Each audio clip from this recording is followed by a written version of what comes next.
This is Platemark with me, Anne Schaefer. This is Series 2, A History of Western Prints, and today we've got part 1 of a two-parter on William Hogarth, the first British artist we've talked about, and the father of Western sequential art. We're talking about several series of prints in this episode. We delve into the underbelly of morality in London in the 18th century during the Enlightenment. Our leader on this journey is True Ludwig, as always on our History of Prints episodes, so buckle up, it's going to be great.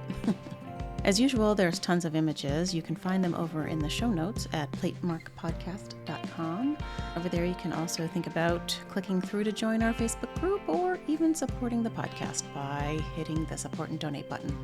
Your assistance would be most gratifying. All right, let's get rolling. Hey, Drew, how are you doing? Hey, Anne, it's been a while, hasn't it? It's been a little while. But a good while. But this is good. We're still in the Enlightenment, but we're moving on to a specific artist that you insist that we talk about before the election. Oh my God, yes. He's so cogent for our very times now. And we will. But it's going to be a two-parter. There's no way to do it in other than two parts, because the first part's going to be probably what more people might know about this fabulous artist, William Hogarth, the Brit. The first Brit we are ever really going to be talking about on Hop. Yes. But also because there's a whole another chunk of his work because it's so on point, laser focus. And the more things change, the more they stay the same. Holy moly, mother of goose. It is so true. What position are you in these days, Anne? I'm sitting right here. My position is I'm sitting next to you. Okay. Well, you're across from me, and she's going to tell me to not rap on things and not rattle papers, and I'm going to do my best to not do that. That's right. We'll see how it goes. goes. Put the binder clip aside. I'm putting the click. Look it. I'm not even sitting on my hands yet, but it will happen. All right. You want to go first? Sure. My name is True Ludwig. I am a trans man, gay, white, happy to be here kind of a person with a really great friend named Anne Schaefer who has stuck with me through thick or thin. It's true, since pre-transition. Yeah. Since 2005, which is when we met. It's true. Which is when I actually started finding out about some of the stuff that I have to share with you today. And cool. I'm so wildly giddy about it, I can't even stand it. Oh, all right. Well, what's your position, Hotshot? We should get to it. I'm a cishet white woman, and I use the pronouns she, her. And if Anne starts to flag with energy today, you can blame it on the COVID shot. It's true. I had a COVID shot yesterday, everybody, and I'm flagging. Yeah, and this is always the hard part, because I always have to kind of I tend to speed up. It's like, come on, Anne, we can do it. Gotta fluff me up. Well, so we're continuing with our little waltz through the Enlightenment. And I have this little gallery of folks that we've sort of talked about, not sort of, some of them we have actually talked about, but just to put folks in the minds of the Enlightenment, the Age of Reason. I've got images, many of them carved in marble, of Jorge Washington, the father of our country, and Benjamin Franklin and Voltaire. And then there's a wonderful engraving of Winkelmann, and there's even one of William Hunter, the British anatomist. And that's the only other time I think that we've brought up the Brits at all, was in our episode on anatomy, which was a lovely extension of something that came about during the Enlightenment. So, but we haven't talked about Winkelmann hardly at all. So maybe he's the first art historian, really. Is all indeed. You need to know. He's the father of Western art history, Yes. And I usually put him on quizzes because Joachim Winkelmann is the guy that wrote the very first book of the history of the art of the ancients, which was published in 1764. And he did all of this research figuring out the rise and fall of civilizations, the glory that was Greece and the grandeur that was Rome, and started to really put the evolution of sculpture into a kind of a chronology. And it's the first. The only other time we've had real, air quotes, art history would have been with Vasari's Lives of the Eminent Artists and Painters and Architects, which was from about 1550. So Winkelmann, there's 300 years difference there. Well, the Age of Enlightenment is an interesting phase. But Winkelmann, just a little side note for all you art history people out there, when I went through school, and you probably too, Winkelmann, as the first art historian, basically codifies how art history goes, and that was the reason why we all had to take, pardon my French, effing German Oh, yeah, that's Ach why ja, I was natürlich. told to say you should keep your name, your true Ludwig, because it's going to make you sound very scholarly. Yeah. Otherwise, you sound like some dork from Iowa, which is true. Yeah, that's why we all had to take German. But Winkelmann is also the one that essentially established the fact that it was all about the Greco-Roman past, and which would make us all think that, oh, it's all about all these beautiful white sculptures of white people, which is, of course, now all erroneous, because we now know that many of those sculptures were polychromed.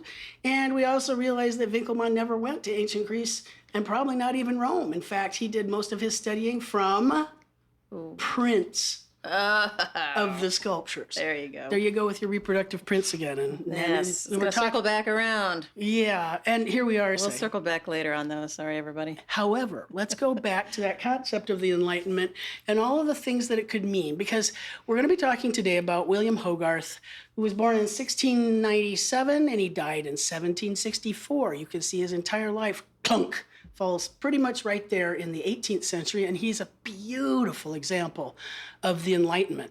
What I am showing Anne right now is a self-portrait of the painter and his pug, which was done in 1745, and everything about this painting looks wondrous to me until I look at the name of his pug. Yeah, what up? What's the name of his pug, Anne? His pug's name is Trump. All I have to say about that is just... Wow. Because it's interesting that he had a pug, because he was a pugnacious individual himself.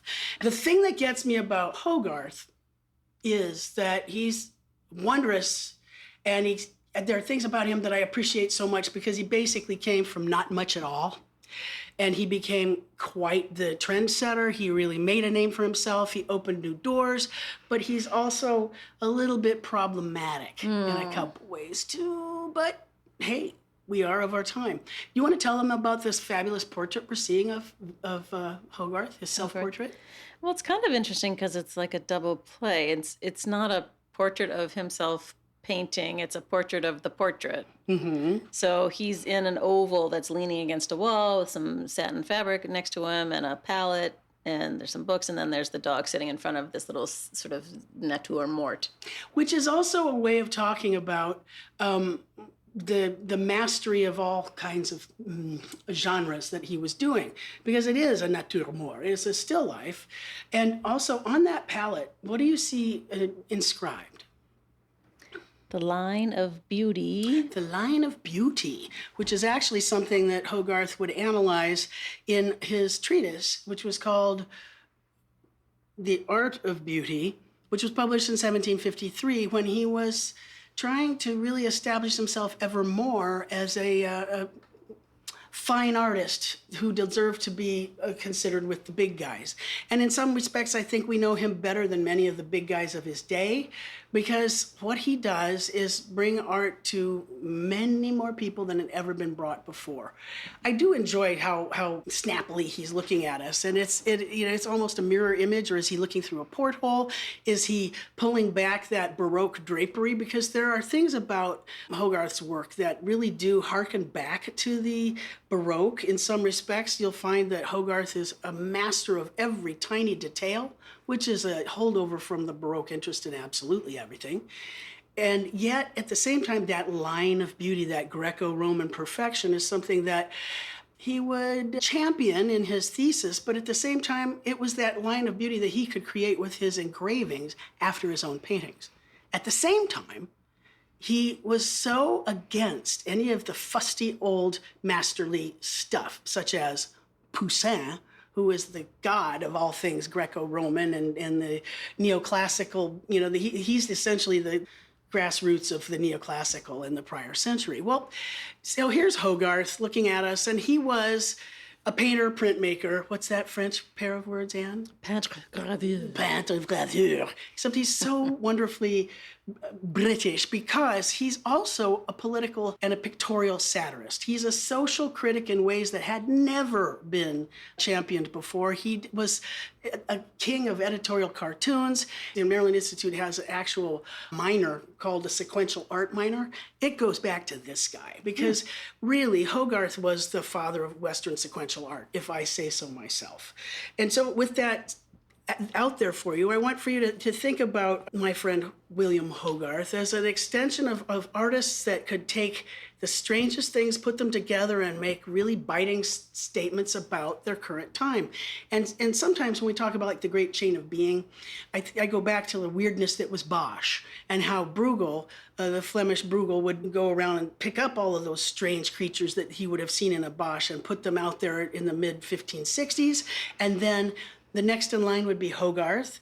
And then after him, the next person that we could put in the same line would be Daumier, but that's not going to be for another almost 100 years. And then another 100 and some years later, it would be Tom Huck.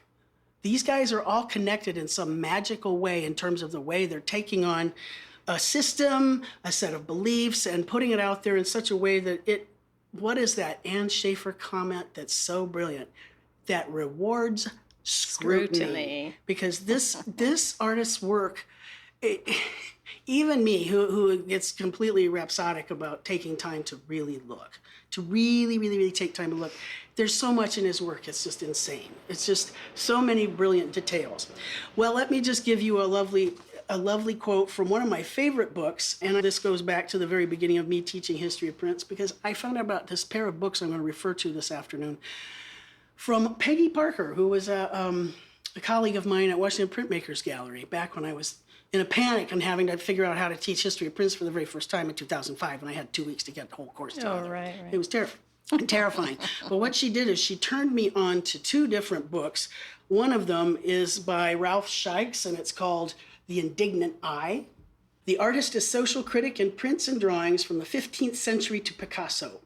It was written in 1969, and I think that's also part of its charm, because if you think about what was broiling up in 1969, that was an era of what? Civil rights. Civil rights and all kinds of protests and people, going against the war and rising up against the system. I love this passage so much I needed to read it to you. A self-made man, Hogarth was beset with human contradictions. He was a pugnacious battler against unhealthy social conditions, but was sycophantic to the rich, anxious for commissions from the nobility and the wealthy. Indifferent to the graceful line, he was the author of The Aesthetics of Beauty. He was witty, but moralistic, and his engravings were often didactic sermons, yet brimming with teeming life. His profound sense of tragedy was matched by his feeling for comedy. He frowned upon low life and debauchery, but he portrayed them with zest. He fought with verve and satire against cruelty and stupidity, yet he mirrored the Englishman's prejudices against foreigners, Catholics, and Jews. Hogarth was the epitome of middle-class morality. ... Now that doesn't sound too much unlike right now. Uh-huh. Yeah. So just keep this fellow in mind as we look at him and as he's bringing forth what he sees as his role as an artist, and the fact that he has his contribution to make to this era that is unfolding with the idea that people should question everything, and that there is an optimism that even he himself could come from his humble roots and turn himself into a man of society and rise through the artistic ranks, that he could help be a person who could help perfect men and women by making them aware of their behaviors and how they could improve them. A strong believer in education. His father, in fact, was a Latin schoolmaster. Oh. Yeah, his dad was a school teacher, and that he knew that he could improve society and reform institutions. In fact, he himself did several things that changed law in the course of the 18th century. And he definitely, I wouldn't say pandered, but he was definitely aware of the fact that there was this growing middle class and that they had a whole set of tastes and desires and wants that he could cater to. So, there's a lot about him that is just too amazing. And so you have to think about the fact that our friend Hogarth was born, I love this, this is another quote from Scheix. It was at the dawn of the century that Hogarth, born in 1697, grew up in London, stinking, brawling, overflowing, noisy, vibrant, aristocratic, democratic, gracious, filthy, intellectual, vulgar London. Hogarth's engravings and etchings bring 18th century London spiritedly to life. The crowded streets, the boisterous taverns, the riotous boxing matches and the theaters, the bleak prisons and the aristocratic drawing rooms, the jaded rich and the precarious poor. That's some pretty marvelously florid writing. Isn't that stunning? That's a turn of phrase. I mean, why would I even try to compete with that? I just, come on, when I'm learning about artists, the history of prints for the first time, like, yeah, that's my kind of book, yeah. So, if we think about how England is coming out of the 17th century, and it's a time of incredible upheaval, and that Charles I has been beheaded, and Oliver Cromwell has decided that all church art should be destroyed because religious art was forbidden in puritanical churches. If you think about the fact that Parliament was growing and seizing its own power, that's an astonishing thing just with that on its own. When we start thinking about in the 1600s that literature in England, we had incredible creativity. Who's one of the big hotshots in England's literary canon that you can think of? Let's just start right about 1600. 1600? Like a guy named Bill. Bill Him. Bill Him. I was on to Dickens already. Oh, Jesus, no, he's 19. Exactly. Yeah, you've got Shakespeare, you've got John Milton, you've got John Donne. You have this incredibly rich background of literature that is rising up. And, we don't see much about England in terms of art, but we do know that in England there had been a number of great architectural contributions in the 1600s. You had, for instance, Inigo Jones and the Banqueting House in Whitehall in London. That was going up about 1620. You also have, what's that little structure? I think we actually went there together. We did? The one on the right? Well, we were certainly adjacent to it. What's this one? Is that St. Paul's? Yeah, of course it is. Well, it looks so funny when the dome is not covered up. Or the thing that they're focusing on with the angle. I mean, it looks kind of wee between the two towers from the facade. Yeah. That's funny. Isn't it strange? Yeah. Yeah. Now I have to go. Whitehall is that a... It's a banqueting house. Banqueting house? Well, that's a new idea. And if I remember correctly, there are even some Rubens frescoes. Oh, wow. Paintings done after Rubens. He had done the cartoons for those. Oh, wow. At any rate, the place that we've been to, the one on the right. Yeah, that church with the dome. The big thing. St. Paul's Cathedral, right. Which was designed by Christopher who? Wren. Indeed. Yeah. Christopher Wren. And that had gone up in London between about 1675 and 1712. Why did that need to go up? Do you happen to remember why they needed to have a new big cathedral there? I assume it has to do with the fire. Yeah, that big old fire thing that had raged through in 1666. Because there was a great... Oh, I had it earlier in my brain. Funny. But see, that's just the idea of London kind of resurrecting itself from the ashes. Right. And the fact that you have to, build 50 new churches, and you have to look back to maybe antiquity, and you'll have to look back to Andrea Palladio, and you have to think about the pioneering mathematical genius that was him, and you look at some of the Baroque classicism, and you start thinking, okay, England is really figuring some stuff out architecturally, but their visual arts... We don't really hear squat about them painting at all, really. And so, again, they're artists. They don't get to do much for churches because they're Anglican. And, the taste for myths and those kinds of subjects had never quite fully caught on in England. Not the same as they had for, Poussin and all the boys down in Rome and the French loving all of that stuff. But the English... everything that we know about, and this is one of the reasons it was so easy to skip over the English, when I was teaching art history in the 18th century, was because largely it was all what? Portraiture, grand manner portraiture. But I'm also thinking about like the Holbeins and stuff. They were importing people from... They were all imported. They were all imported because that was how they could elevate themselves by having European continental... Correct. So they bring in Holbein, they bring in Rubens, they bring in a star student, Anthony van Dyck. Those guys aren't English, but they do help ignite an English taste. But that's not theirs, So it had been imported, just as Anna said. And so I think it would be safe to say that England had a bit of an inferiority complex when it came to the visual arts. And now, for the first time in the 18th century, it starts to produce its own native British artists. And that would be Hogarth, and then two serious portraitists, Blue Boy and Pinky. Gainsborough. Yeah. And then Sir Joshua. And Reynolds. And Rayburn. There's a little handful of them. But think about this. England didn't even get around to establishing its own Royal Academy of Art and Painting Art until 1768. That's amazing. That's way later than so many other things. So that's essentially 4 years after Hogarth has died. So here's a guy who's growing up in this marvelous, melting pot of brawling and stinking and all kinds of things. And it's fun to think about this son of a schoolmaster who is going to invent a kind of painting and imagery that hadn't really existed before, certainly not in England. And in a way, he's going to set a trend. Now, Chardin was doing some moral genre kinds of paintings in France, things like saying grace before meals. Or you'd have Jean-Baptiste Greuze, who's a French painter, the village bride, and how happy everybody is about these lovely little bumpkins that are getting married because they love each other. But that postdates Hogarth as well. What Hogarth comes up with is his concept of moral genre, and that in itself becomes one of the biggest engines of art. In fact, you could put Hogarth ahead of somebody like Angelica Kauffmann, who would be doing things like Cornelia pointing to her children as her treasures. But that wasn't until in France or in England until 1780.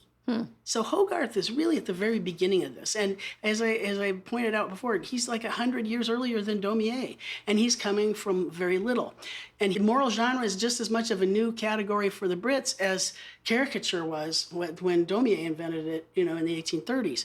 So here we have another self-portrait of him at a younger age, but look at him. What is he doing to make himself look important? Well, he's wearing a wig. Absolutely. And in fact, I think he is in the other one too. It's just under his turban. Cap. Yeah. Now, again, we have the schoolmaster father. His dad's name was Richard Hogarth, and he was a Latin teacher. And then his dad had decided to open a coffee house. I know, let's start a coffee house where everybody speaks Latin. Oh, my heavens. How do you suppose that went? Not too well. Wow. Matter of fact, it failed. To the point that his dad was put into debtor's prison in 1707. And so he was confined to Fleet debtor's prison for 5 years. His dad, Hogarth's dad, went into debtor's prison when Hogarth was 10. Wow. And he doesn't emerge until Hogarth is 15. Right. So I think in many respects, Hogarth is going to do everything he can to kind of defy his humble upbringing, the fact that his dad had been in prison. And, he does an amazing job, if you will, of rising in English society. So by 16, we see him apprenticed to a silver plate engraver, and he does things like he learns how to engrave book plates for print sellers and how to do coats of arms. Well, average Joe Blow off the street doesn't need to have coats of arms engraved, do they? It's interesting what William learns how to engrave. He learns how to do that first. The other thing that I think is exciting is that he loved looking at the street life around him and the fairs and the different kinds of activities that were there. And he sketched. And he sketched and he sketched. And it's wonderful to think about this young man being so excited about these things. And so I want to give you another passage from another tasty, tasty book. And this one is called The Bite of the Print. Oh, what a fun title. And it's called Satire and Irony in Woodcut Engravings, Etchings, and Lithos. And it's by Frank and Dorothy Getline. It was published in 1963. Again, this is this zesty kind of writing like Hyatt Mayer and that yummy kind of sort of Robert Hughes writes with that same kind of whacking figure, and I just enjoy it enormously because it's history, but it's tasty. It says, London was growing towards its world leadership. Swarming, brawling, boisterous, vulgar, the London crowd made the city's streets a risk by day and a peril by night. Isn't that fun? Where there were crowds, there were thieves, and the crowds were everywhere. Where there was darkness, there was a band of brigands and cutthroats. Where there was a window, there was a brimming pot to be emptied out of it. In Hogarth's London, the buildings were often as flimsy and jerry-built as the carnival structures of any fair, barely able to contain the press of sweating, striving humanity. They go on to say, the artist took his earliest training as a metal engraver, but set himself up as a painter and printmaker at an early age. His hates were many. The fizmongers of British portraiture, he hated them, Hogarth hated the fizmongers, the dealers in heavily varnished, air quotes, black paintings from Italy, that would be the Caravaggisti, right? The town gentry involved in continuing efforts to impose correct taste upon British art. Until Hogarth, the best British artists were all portrait painters and all of them foreigners, as Anne pointed out. Holbein was one of them, Van Eyck another. Hogarth despised the French, chiefly, it seems, because they weren't English. To some extent, he shared his countrymen's fears of the Jews and the Catholics, those inefficient conspirators who, even today, haven't much furthered their dark designs of conquest. Whoops, that is a book written in 1963. Ooh, ouch. Well, if you think about that kind of a statement, that's the kind of a statement you can expect from William Hogarth, too. Ballsy. Now, how is it he could be so ballsy about his satire and his parody? Well, it's because England, unlike France or Germany, discontinued their censorship laws in 1695. They did not have censorship laws. You couldn't have said anything like what Hogarth will be about to say in France or Germany. You certainly wouldn't, you would risk death if you'd said anything like that in Spain, which was the single most repressive area on the face of the planet.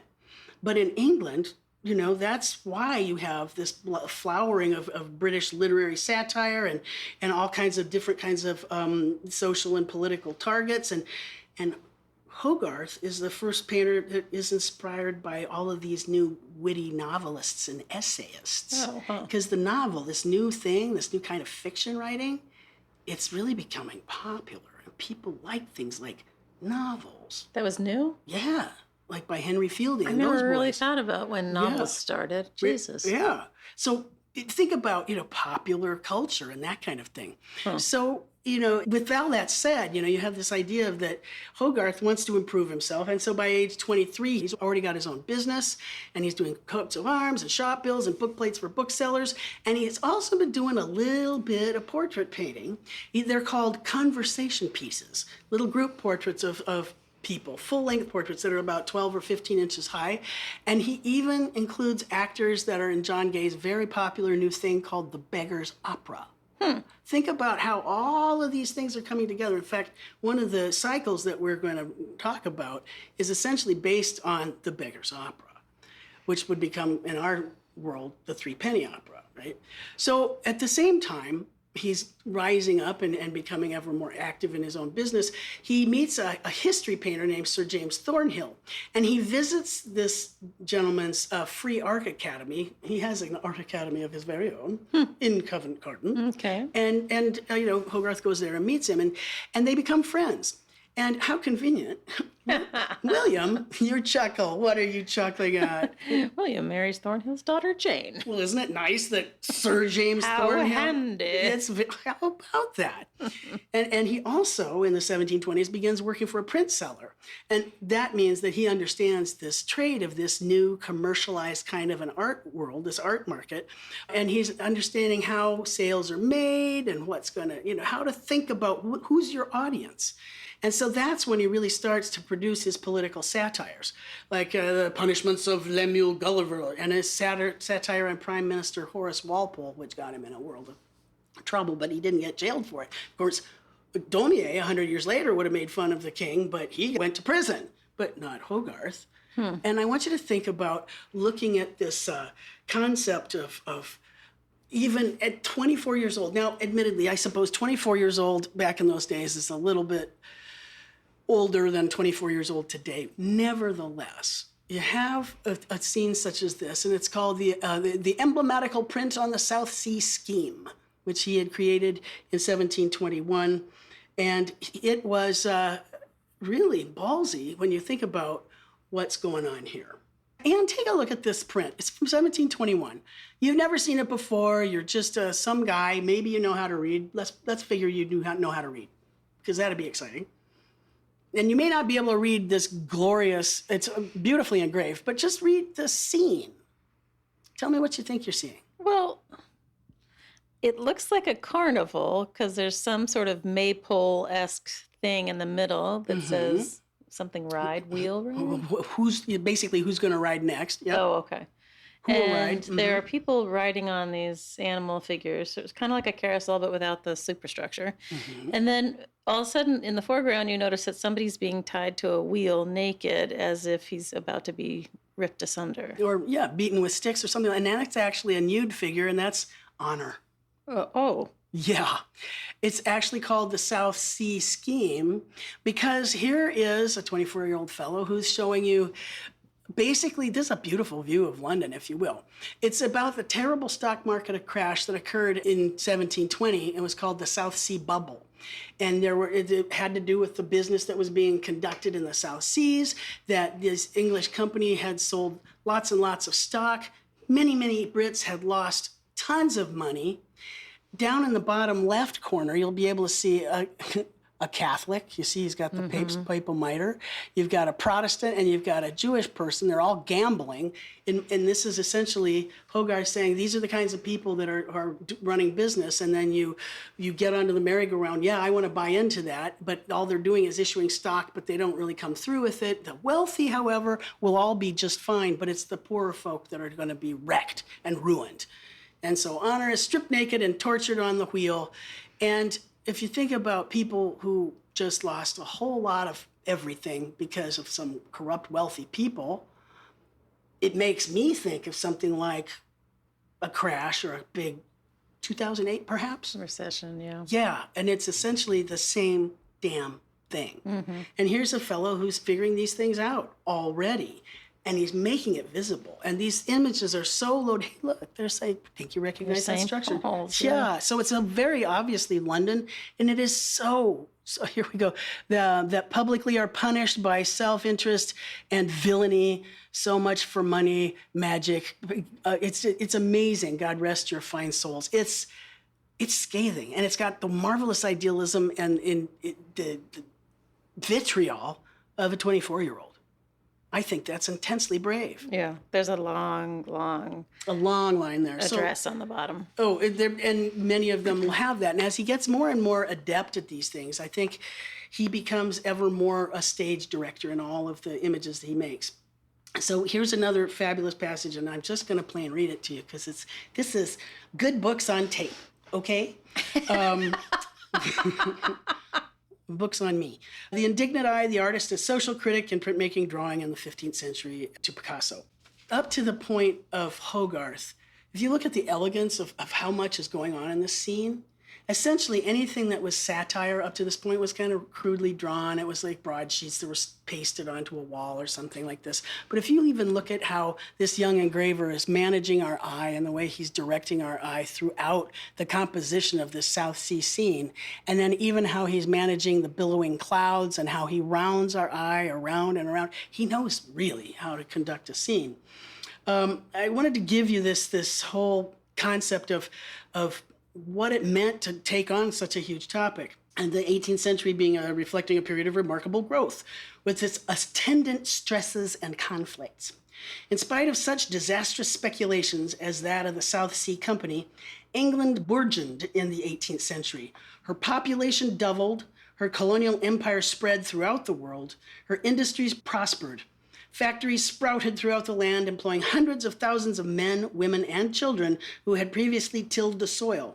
It was a vigorous, individualistic age, with fortunes made overnight. It was an age of great refinement, of great living, of gracious living, of flourishing and creative literature, music, art, and architecture. And it was also a period of brutality, of dirt, disease, starvation, and hardship, of bare subsistence for most people who were ill-fed. Malnutrition was ubiquitous, and when food prices rose, semi-starvation prevailed. They were ill-clothed. Usually one set of clothing was the complete wardrobe, washed annually, if at all. Annually? And ill-housed. Often many families occupied one room. I don't think we realize just what it meant to be a citizen in London. With not a lot of means. Right. Yeah. So from birth to an early death, the average urban or rural laborer ran a losing race against poverty and debt. It is not surprising that those who worked so hard played hard with the violence of desperation in the little time allotted for relaxation. There was gambling, drinking. The consumption of gin was enormous. We'll be talking about that in the next episode. Cockfighting, bull baiting, and for a really festive occasion, a public hanging. This disorder, the noise, the uncertainty of life drove most people to seek some form of escape. Some found solace and emotional relief in the fundamentalist preaching of John Wesley. Most found an outlet in sporadic rioting and occasional rebellion. Throughout the century, there was a growing awareness of the need to improve municipal conditions. Street paving and lighting were undertaken in London, and sewage disposal and sanitation were improved. Some of the new middle class and religious group felt stirrings of humanitarianism. Prison reforms were initiated, and some hospitals were founded. At the beginning of the century, only one London child out of 4 survived. What? By the end of the century, the population of England had doubled. This is the 18th century. This is the Enlightenment. Right. Those are the kinds of changes that, well, I just say, improve them, blah, blah, blah. Think about that. Wow. You know, it was so perilous. All this feverish growth, change, and exuberant vitality were reflected in the popular prints of the time. The 18th century was a golden age of English satirical printmaking. The British Museum Catalogue of Political and Personal Satires has 8,082 entries for the period from 1720 to 1800, let alone the thousands that have disappeared. Right, of course. 8,000. Yeah. Now imagine, you couldn't do that in any other country on the continent.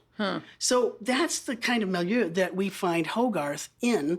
And so I wanted to put that before you so that when you think about Hogarth, as he begins a series of paintings that he's decided he's going to create, and that's going to tell us a moral story, and the one we're going to discuss is The Harlot's Progress, which he completed in 1732, which was followed by The Rake's Progress, which was published in 1735.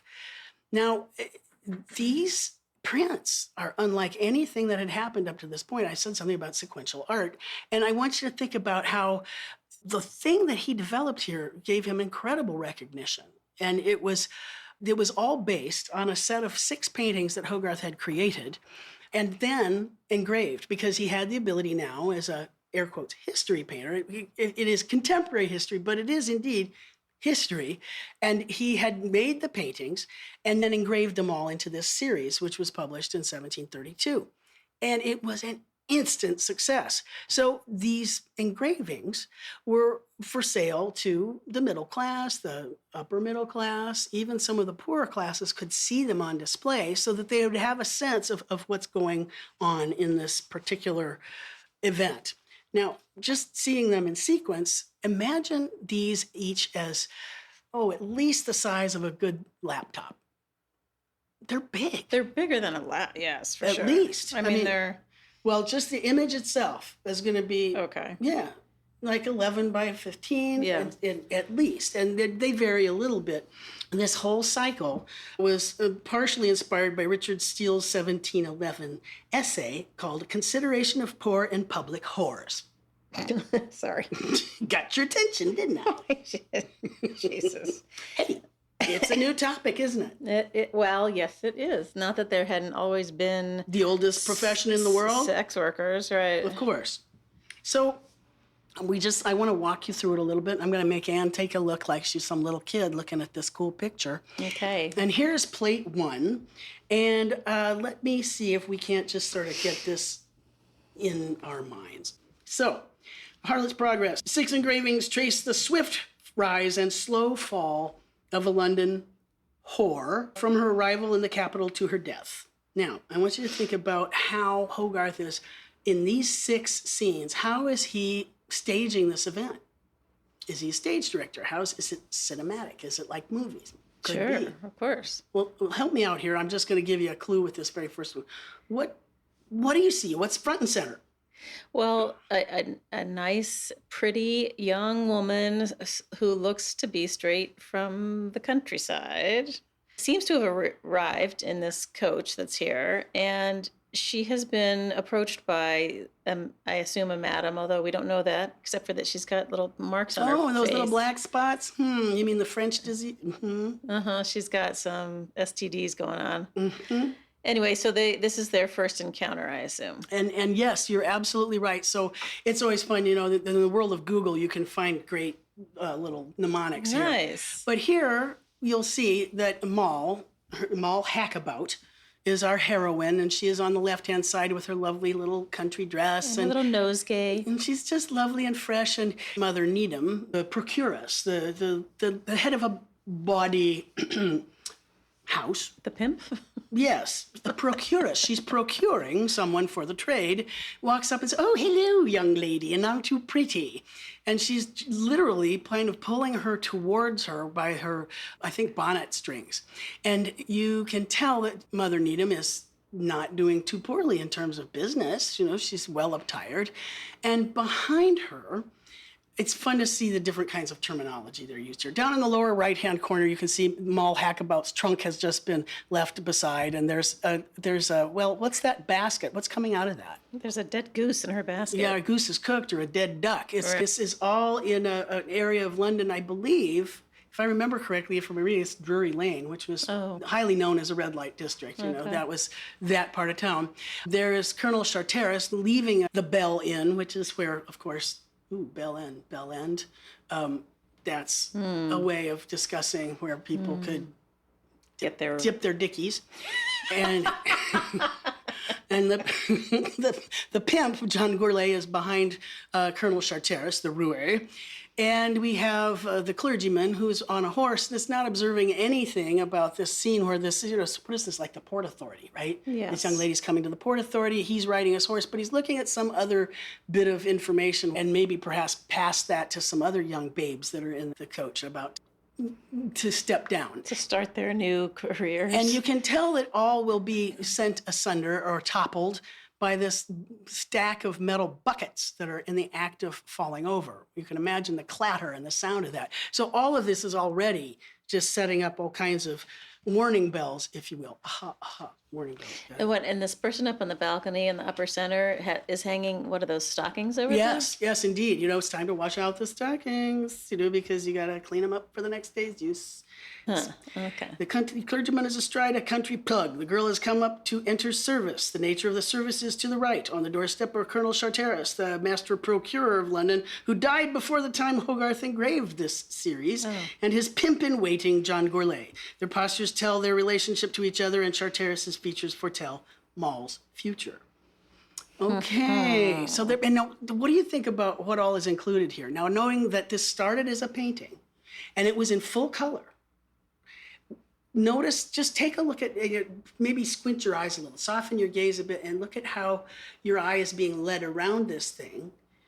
And in some respects, I think you can still almost sense a touch of the Dutch genre paintings, women reading letters by an open window, the music lesson, the country. The poet in the basket. Exactly. Very good. Anne's referring to a print done by Lucas van Leyden of... it's the poet in the basket. Virgil. Virgil, the poet. Oh, yeah, that's it. Yeah, old guys getting their comeuppance by young ladies. Yeah. So at any rate, this is the beginning of the whole thing. And notice down here in the lower right-hand corner, it says William Hogarth invein it, pinks it, and sculpts it. Wow. Okay, so he invented it, he drew it, and he's engraved it. It's all his own gig. First time ever. All right, now let's go look at plate 2. Ooh, it's the Harlot's Progress. Off we go, the next step. Yeah, off we go. Mm-hmm. So this is, in some places, it'll be called Moll in Keeping. The future has come with a rush. Go ahead, tell me what you think you're seeing here, Anne. Well... This is hard for the proprietress one, Anne. Well, there's a lot going on. There's a figure with a wig in the middle who seems to be making an exit. He's knocking over a table as he does so because he's, I guess, freaked out. I don't know why. Actually, I think my literature says that she's knocking over the table. That also is possible. Her foot is kicking it. Mm-hmm. Okay. And then there's a couple behind the door. Yeah. Sort of whispering. In fact, this is Moll in Keeping presupposes that since we saw her last, the country girl has been citified, seduced, abandoned, and not only placed out to hire as a mistress to a rich Jew. That's, again, social profiling. Oh, boy. Yeah. Sorry, but this is the way they were. Imagine, build a wall, why don't you? Right. Okay. The conspiracy is on again, and even endowed with a clandestine lover of her own. That's the lover who's sneaking out with the maid out the door. Gotcha. So to get her Mr. not to be able to see that she's been entertaining someone.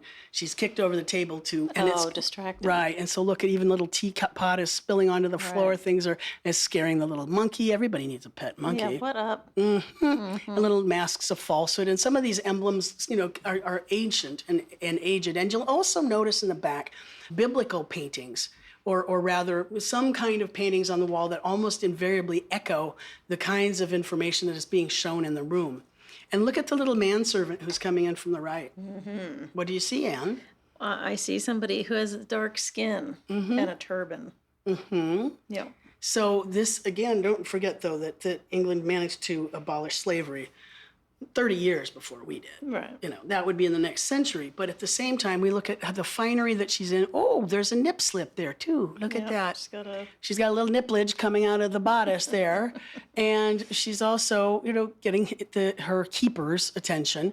And there's a little black spot on her forehead now. Finally has her first beauty mark. Yes. But so the idea here is also how... Wait, we haven't said to people that the custom was to cover up the mark of the sexually transmitted disease, which in this case is what? I forget.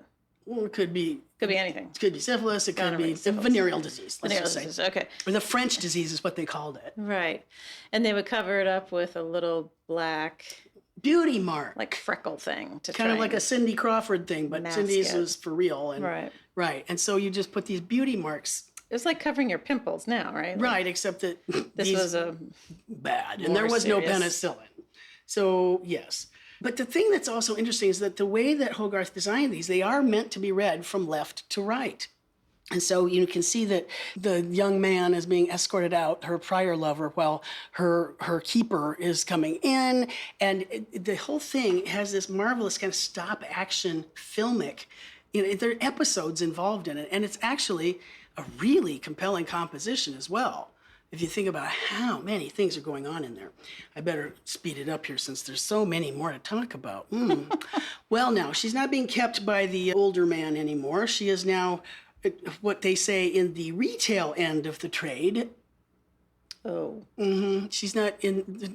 she's not somebody's mistress. Think about this as looking kind of Rococo as well, because it's 1735. Plate two, yeah. All of these lovely curlicues, beautiful, wallpaper, all of these things, the paintings in the back, tons and tons and tons and tons and tons and tons of detail.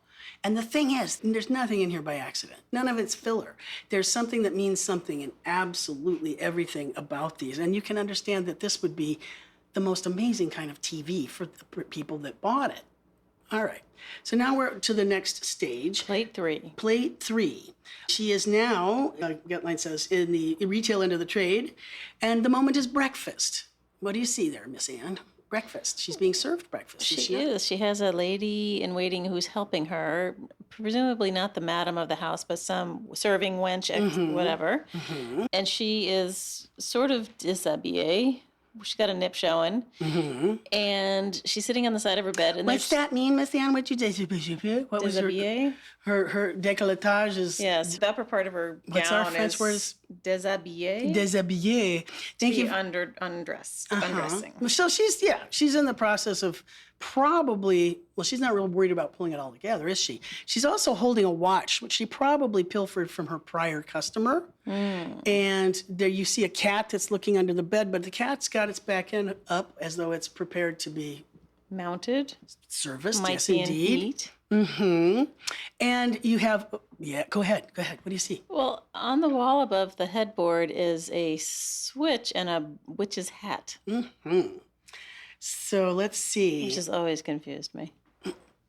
Well, there's actually a whole reason behind all of that. And I'm sure. And I can't remember. Oh, and then there's the wig shop up there at the top for the wig of someone who may be visiting. But what's coming on the door now? We've read it from the left to the right. Right. There's 3 gentlemen entering the room. And they're very well dressed, are they not? They are. They have wigs, and they seem to be carrying staffs as though they're... I don't know what's going on with that. Well, okay. You kind of have to be there. Well, let's say the wage of sin is further sin. Turned out by her protector, Moll in plate 3 has entered the retail end of the trade. The moment is breakfast, which she is served by her maid. Sitting in bed, Moll displays part of the fruit of last night's toil, a watch filched from a pocket unattended in the heat of love. The butter for Moll's breakfast came wrapped in a pastoral letter, an exhortation to virtue by the Bishop of London. At the door, again, the future comes. The morals police of the city have found Moll, and in plate 4, ding, she is beating hemp in Bridewell Prison. The hard life of the prisoners is well documented with whipping post and pillory, and the reforming effects of the reformatory are seen in the look of the woman adjusting her stocking, and in the prisoner who, under the nose of the warder, steals Moll's purse. Lovely woman, having stooped to folly, says Hogarth's contemporary Goldsmith, her only recourse is to die. Hogarth amends the thought. When lovely woman stoops to folly, eventually she contracts a venereal disease, the French disease, it was called in England, and that can be fatal. So here you see Moll. She's now got a couple more dots, right? And she's literally beating hemp into rope, what'll become rope. And you can see that if you don't behave, that you'll be, rigged up. These ladies are definitely being treated more favorably because they're making sure they take care of their keepers. I see. The reformers. And better to work than stand thus. Yes, there's a guy in shackles up on the... And pillories. And it's... Again, if you think about Is that called a pillory? Yeah. Never mind, not shackles. Yeah, pillory, to have your face, your head and your arms through the wood block thing? The block thing, like when you go to the Renaissance Festival. Right. But this is the thing. These are actual punishments that are still meted out. All right, now, in plate 5, it is better to die. So in plate 5, what do you see here, Miss Anne? Well, if we're reading left to right, there is a maid sort of figure rummaging through Moll's trunk for things because she's on her last legs. And then there seems to be an old geezer. Not sure what he's doing. Is that a pipe? I can't tell. I think he's dipping for snuff. It's dipping. And then there's another guy dipping for snuff. And then Moll is sitting over by the fireplace, kind of wrapped up in a death shroud. Yeah, very much so. And there's, I assume, her companion / maid is... The one that was serving tea earlier in the series. Is trying to protect her still. Right. And then here's her little bastard child. She's got a child who's sitting by the fire playing reaching in the fire, trying to cook some dinner, I imagine. So here it is. In plate 5, Moll dies as 2 doctors, centuries before penicillin, argue the merits of their respective cures. Yeah, well, what could that possibly? Moll's child, unattended, tries to roast a bit of meat on the flame. Moll's nurse rifles her wardrobe. The brief and inevitable harlot's biography is over, but the progress isn't, and neither is Hogarth. It's really dreadful, though. I mean, you can see her clothing and all of her finery is hung up to dry. The bed curtains have been closed because nobody's going to sleep with that anymore. Yeah.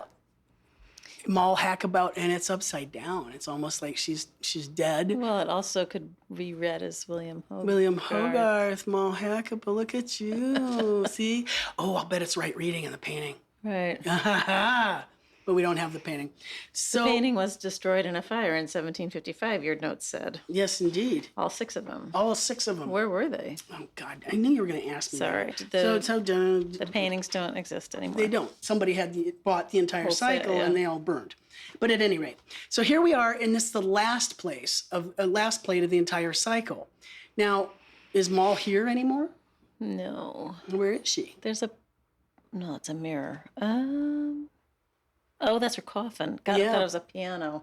But it also happens to be a serving table. Because, Yeah. It's convenient that way. Right. What else is happening? Well, the coffin is partially open, so it's a viewing, it seems. And, gosh, I mean, some people are mourning, and some people are not gleeful, but certainly not bereft.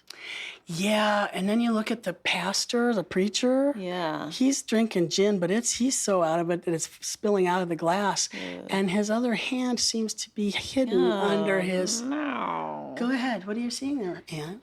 Well, the woman next to him, her hat is shielding the fact that he's masturbating. Or getting ready to help her. Or has his hand under her skirt. Uh-huh. Oh, how He's nice. got that kind of faraway look as he's fumbling about for his Oh, my. Oh, good Lord. So the last plate, Mall's funeral, is not superfluous. Mall is dead, but the comedy continues. Far from halting the progress, the funeral becomes an occasion. Mall's coffin becomes a serving bar. Her boy leans against it and whines a top. All over the humble room, Mall's trade goes on, and the very clergyman called to bless her journey sits with assumed piety. One hand unsteadily holds its chin, the other under cover of the round clerical hat, making a progress of its own among the skirts of his neighbor. And this is the part that I just, this whole cycle. I mean, remember, this had never existed before. You can sort of see some Jan Steen in there, some of this Dutch and Flemish kinds of body scenes from before, but they're never telling an entire story such as this. And so this is the quality, tough-mindedness, that distinguishes all of Hogarth's best prints. Crime may not pay, but criminals do not, for that reason, repent. It is not the immorality, but the folly of the progress that fascinates the artist and hardens his vision. The young artist made a pot of money. Now, this is so interesting. The young artist Hogarth made a pot of money on Mall's adventures, but he realized at once that he should have made more. Mall became the heroine of poems and plays and china figurines. She also became the heroine of at least 8 rapidly produced series of engravings called The Harlot's Progress. Historians of the arts can calmly regard all of this hurry-up production in London of 1732 as yet another link between prints and movies, the beginning of the cycle theory of stories, but the artist has no such calm. Irritable by nature, Hogarth was outraged by Mall's progress in the hands of his competitors. He had plans for following up his triumphs himself, but he refused to feed any more of his ideas to the print pirates of London. The artist turned lobbyist. He was so pissed because there was no copyright law. People were basically just copying his imagery and republish it. Doesn't that sound vaguely familiar? We've had this conversation before. You know how pissed off Dürer was when he went down to Venice and he saw this Marcantonio Raimondi guy that had just been remaking all of his prints, and then the Venetian Senate says, okay, just don't put Dürer's initials on it. Right. And they're like, ugh! Yeah. So, well, this is no different. It's fascinating to see how livid Hogarth was with this. And it's incredibly smart what he'd come up with. He has eventually some success as an artist reformer because he does petition his friends in Parliament. He says, hey, we need a copyright law. And so eventually they establish a copyright law, which becomes effective in 1735. But he will not put anything out there that he has painted and engraved. It was his intellectual property. But hey, fuck it, it's London, and everybody wants to see this nasty ass stuff. Bootleg, right? Torrent that shit. Download that shit. Whatever you want. Doesn't that sound vaguely familiar? Yeah. Well, but wait, there's more. So we also then have the concept that all of his great ideas have kind of gotten watered down by other people. Print sellers are making cheap reproductions of his work. They're not paying any royalties because no such idea exists. And he gets, as I say, he has his friends in Parliament pass the Engravers Copyright Act. Think about that. The first of its kind. Amazing. So Hogarth also then sets up St. Martin's Lane Academy, and it's a guild for professional artists and a school for young artists. So now he's advancing up the ladder and becoming more and more this guy who's so good at creating moral subjects.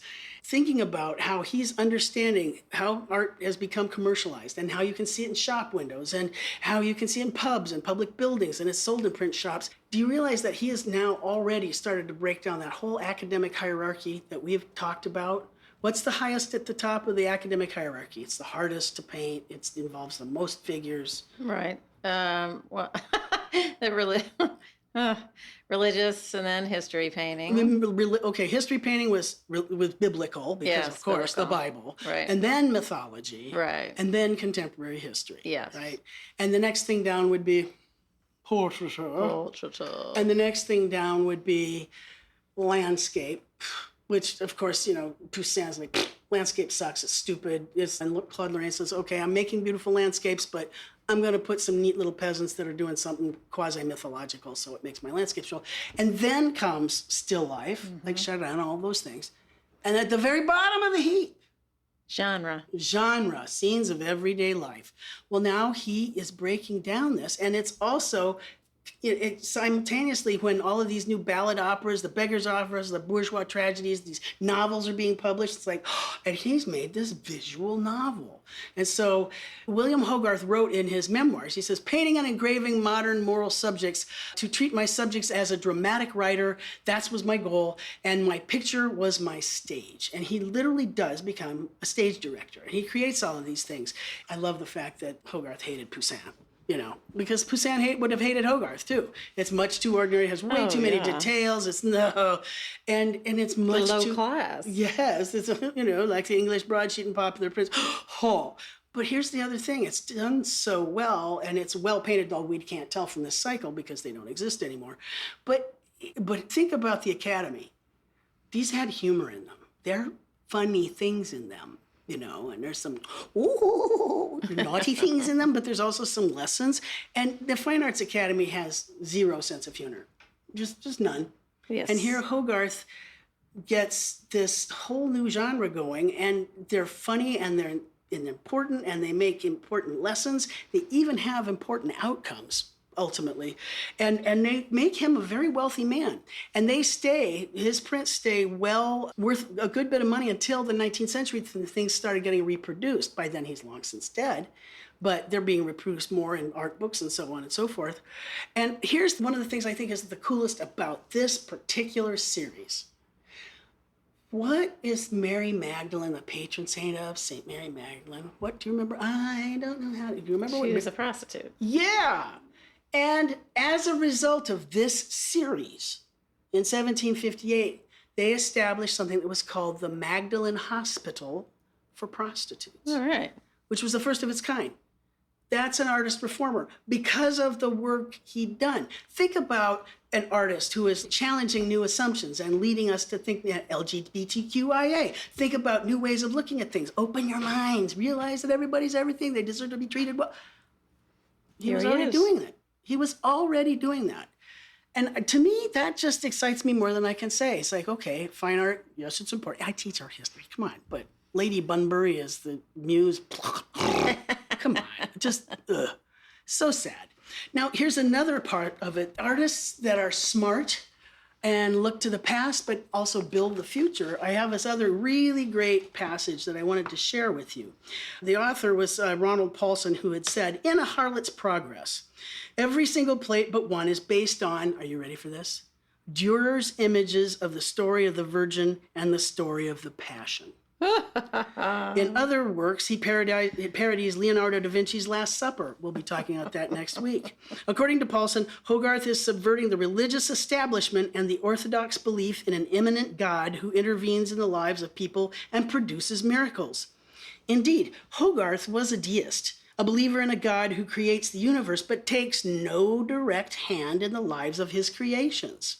Thus, as a comic history painter, he often poked fun at the old-fashioned, beaten subjects of religious art in his paintings and prints. Hogarth also rejected Lord Shaftesbury's then-current ideal of the classical Greek male in favor of the living, breathing female.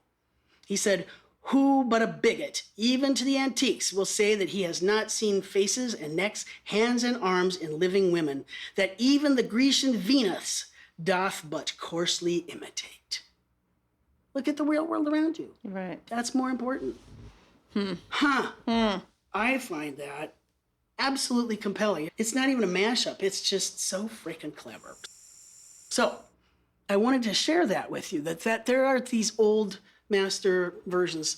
So, well, I remember he had passed that copyright law, gotten that copyright law passed, right? Mm-hmm. So Hogarth, from about 1732, 1735, is working on another set of paintings, and he wants to kind of pick up on that victorious path that he had created with the Harlot's Progress. Just as soon as the Harlot's Progress had been published, Hogarth starts a next cycle, and it's called the Rake's Progress. And now he's even gotten smarter because he's decided what he's going to do is he's going to sell it on subscription. Oh. So that you can get as wide an audience as possible. You say, now there's going to be this set of not just 6, it's going to be 8. And whereas he had charged 1 penny per print for the Harlot's Progress, he is now of such a bigger stature that he would charge 2 tuppence per print Now think about it. That's tuppence per. Now there's 8 prints, and he's also saying, "Hey, I'm making this. You know you want it. Come on, you know you want it." And so you subscribe to this thing. It's not just in shops, Right. but it's not published. You commit yet. to the whole thing. Correct. Wait, how much is the tuppence? 2 pennies. Tuppence is 2? Okay. No, 1 penny, tuppence, 2 pence, 1 penny, 2 pence. Tuppence, got it. Tuppence Tuppence a a bag. bag. Yeah, Feed got it, the got birds. All right. So think about this. This is so exciting to me. We have this thought. Enlisting the aid of fellow artists and various parliamentary connections, Hogarth embarked on a campaign, which he financed himself for a copyright law. He proceeded with the paintings for his next series, and from the paintings did the engravings. But nothing appeared for public sale until 1735, when the act was passed, vesting all rights in an artist's productions in the artist himself for a period of 14 years. What? It's at least it's yours for 14 years. You know how what do you call that now? Public domain. Yeah. When things are at least it's something, right? He Wow. gets something for 14 years. So that would get him up to what? 1735, 14 gets up to 49. Okay. All right. Well, that's better than it was. The day after the law went into effect, Hogarth was on the street with a new series, The Rake's Progress. As the title implies, the new series was meant as a companion to the first. In recognition of his success, Hogarth raised the number of prints from 6 to 8 in the price from one guinea to 2 guineas for the set. Ooh. So he's selling them from 1 guinea per harlot plate for. It kind of pisses me off in a way because the guy's story gets sold for 2 guineas a print. But okay. Because now his progress is really there.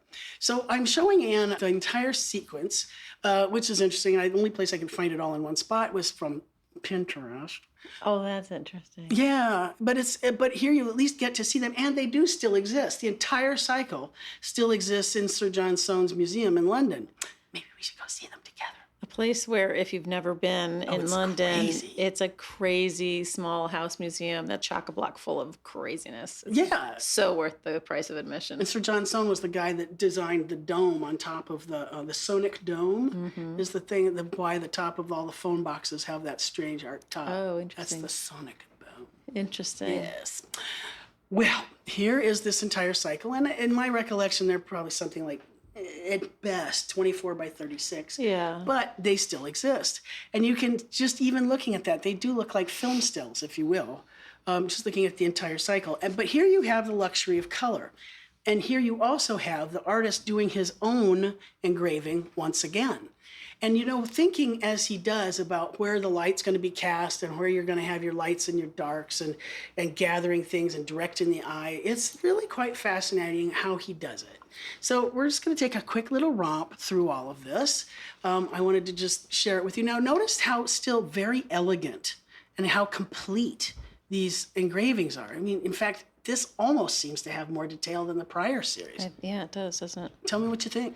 Oh, let's see. There's so much there. There's a lot here. So our central character, the rake, whose name Tom Rakewell. That's it, Tom Rakewell, is getting fitted by a tailor for a new suit. Because his father has died, and so he's coming into his inheritance. Ah, okay. And, his dead father is up there in the portrait counting his money. Oh, okay. And by the way, that's a servant who's just chipping away at the molding at the top, and more money is spilling out. He's ferreted away everywhere. What else are you seeing? And the guy behind him must be the lawyer that's dispersing the money. Or stealing some for himself. And stealing some for Because himself. look at that lawyer face. That's like, that could be it's no Daumier. bueno. Yeah. No bueno is totally Daumier also. Right. And then there's a maid who's trying to light the fire or something like that. And then you look in the closet behind and there's all of those wigs. It's like showing that he's up and coming. Yeah. And there's a whole list of materials. Oh my God, it's all legible. In fact, the format you're seeing it in is about the right size right here. It's roughly 14 by maybe 16. Yeah. It's a good size print. And then there's 2 female characters at the door, one of whom looks to be stealing things in her apron, and the younger of whom seems to be upset because maybe she's being thrown out and likes... Oh, what's that right there? Oh, is she preggers? She's a bun in the oven. I see. Yet she's a bit knocked up. By Right. whom? By Tom Rakewell? Yes, by Tom Okay. Rakewell. And that's her mother who's like, Right. and so she's got, all kinds of, She's taking her payment. yeah. Well, she wants her payment, right? Okay, so as the get lines say, Tom Rakewell comes into his inheritance. His deceased father's spirit still lingers in the house and is against that miserly spirit that Tom's progress takes place. In the portrait over the mantel, the old man is counting his gold. The servant on the ladder spills down coins concealed behind the molding. Mortgages and bonds are piled up at Tom's feet, and in a cupboard may be seen a spit designed for roasting beef but rusting away from long disuse. Okay, the attorney seated at the table is the first of the long series of sharpers by whom Rake Tom will be swindled. Oh. And that's a tailor who's measuring his outseam, not his inseam, but his outseam. Because doesn't know what he's doing? No, I think that's just a legit, because also Tom is trying to pay her off. So he's like, here's a couple farthings. And he's like, you got, whatever, goodbye. He doesn't care about her. No, of course not. Well, I just know. He just boned her, and that's it. And then there's the family crests up there. The kind of thing that I'm sure that Hogarth would have, engraved when he was an apprentice. Right. So many interesting things going on. And so there's our poor ruined girl sustained by her mother. And this is actually a beautiful, wonderful thing to find. It says, Hogarth makes a nice thing of hands here. The pregnant girl holds in her hand the ring with which she was supposed Tom would wed her. Tom in his hand holds the coins to buy her off. The outraged mother swings her fist between the two. Tom's other hand is part of another trio of hands, much tighter than the heart balm trio to the right. Tom's hand holds back his coat as he is measured by a tailor for a suit of mourning. The tailor's hand almost touches Tom's and is balanced by the attorney's, dipping into a sack of coins while Tom is distracted. But then you start realizing this is even more elaborately done. I mean, this is absolutely stage blocking.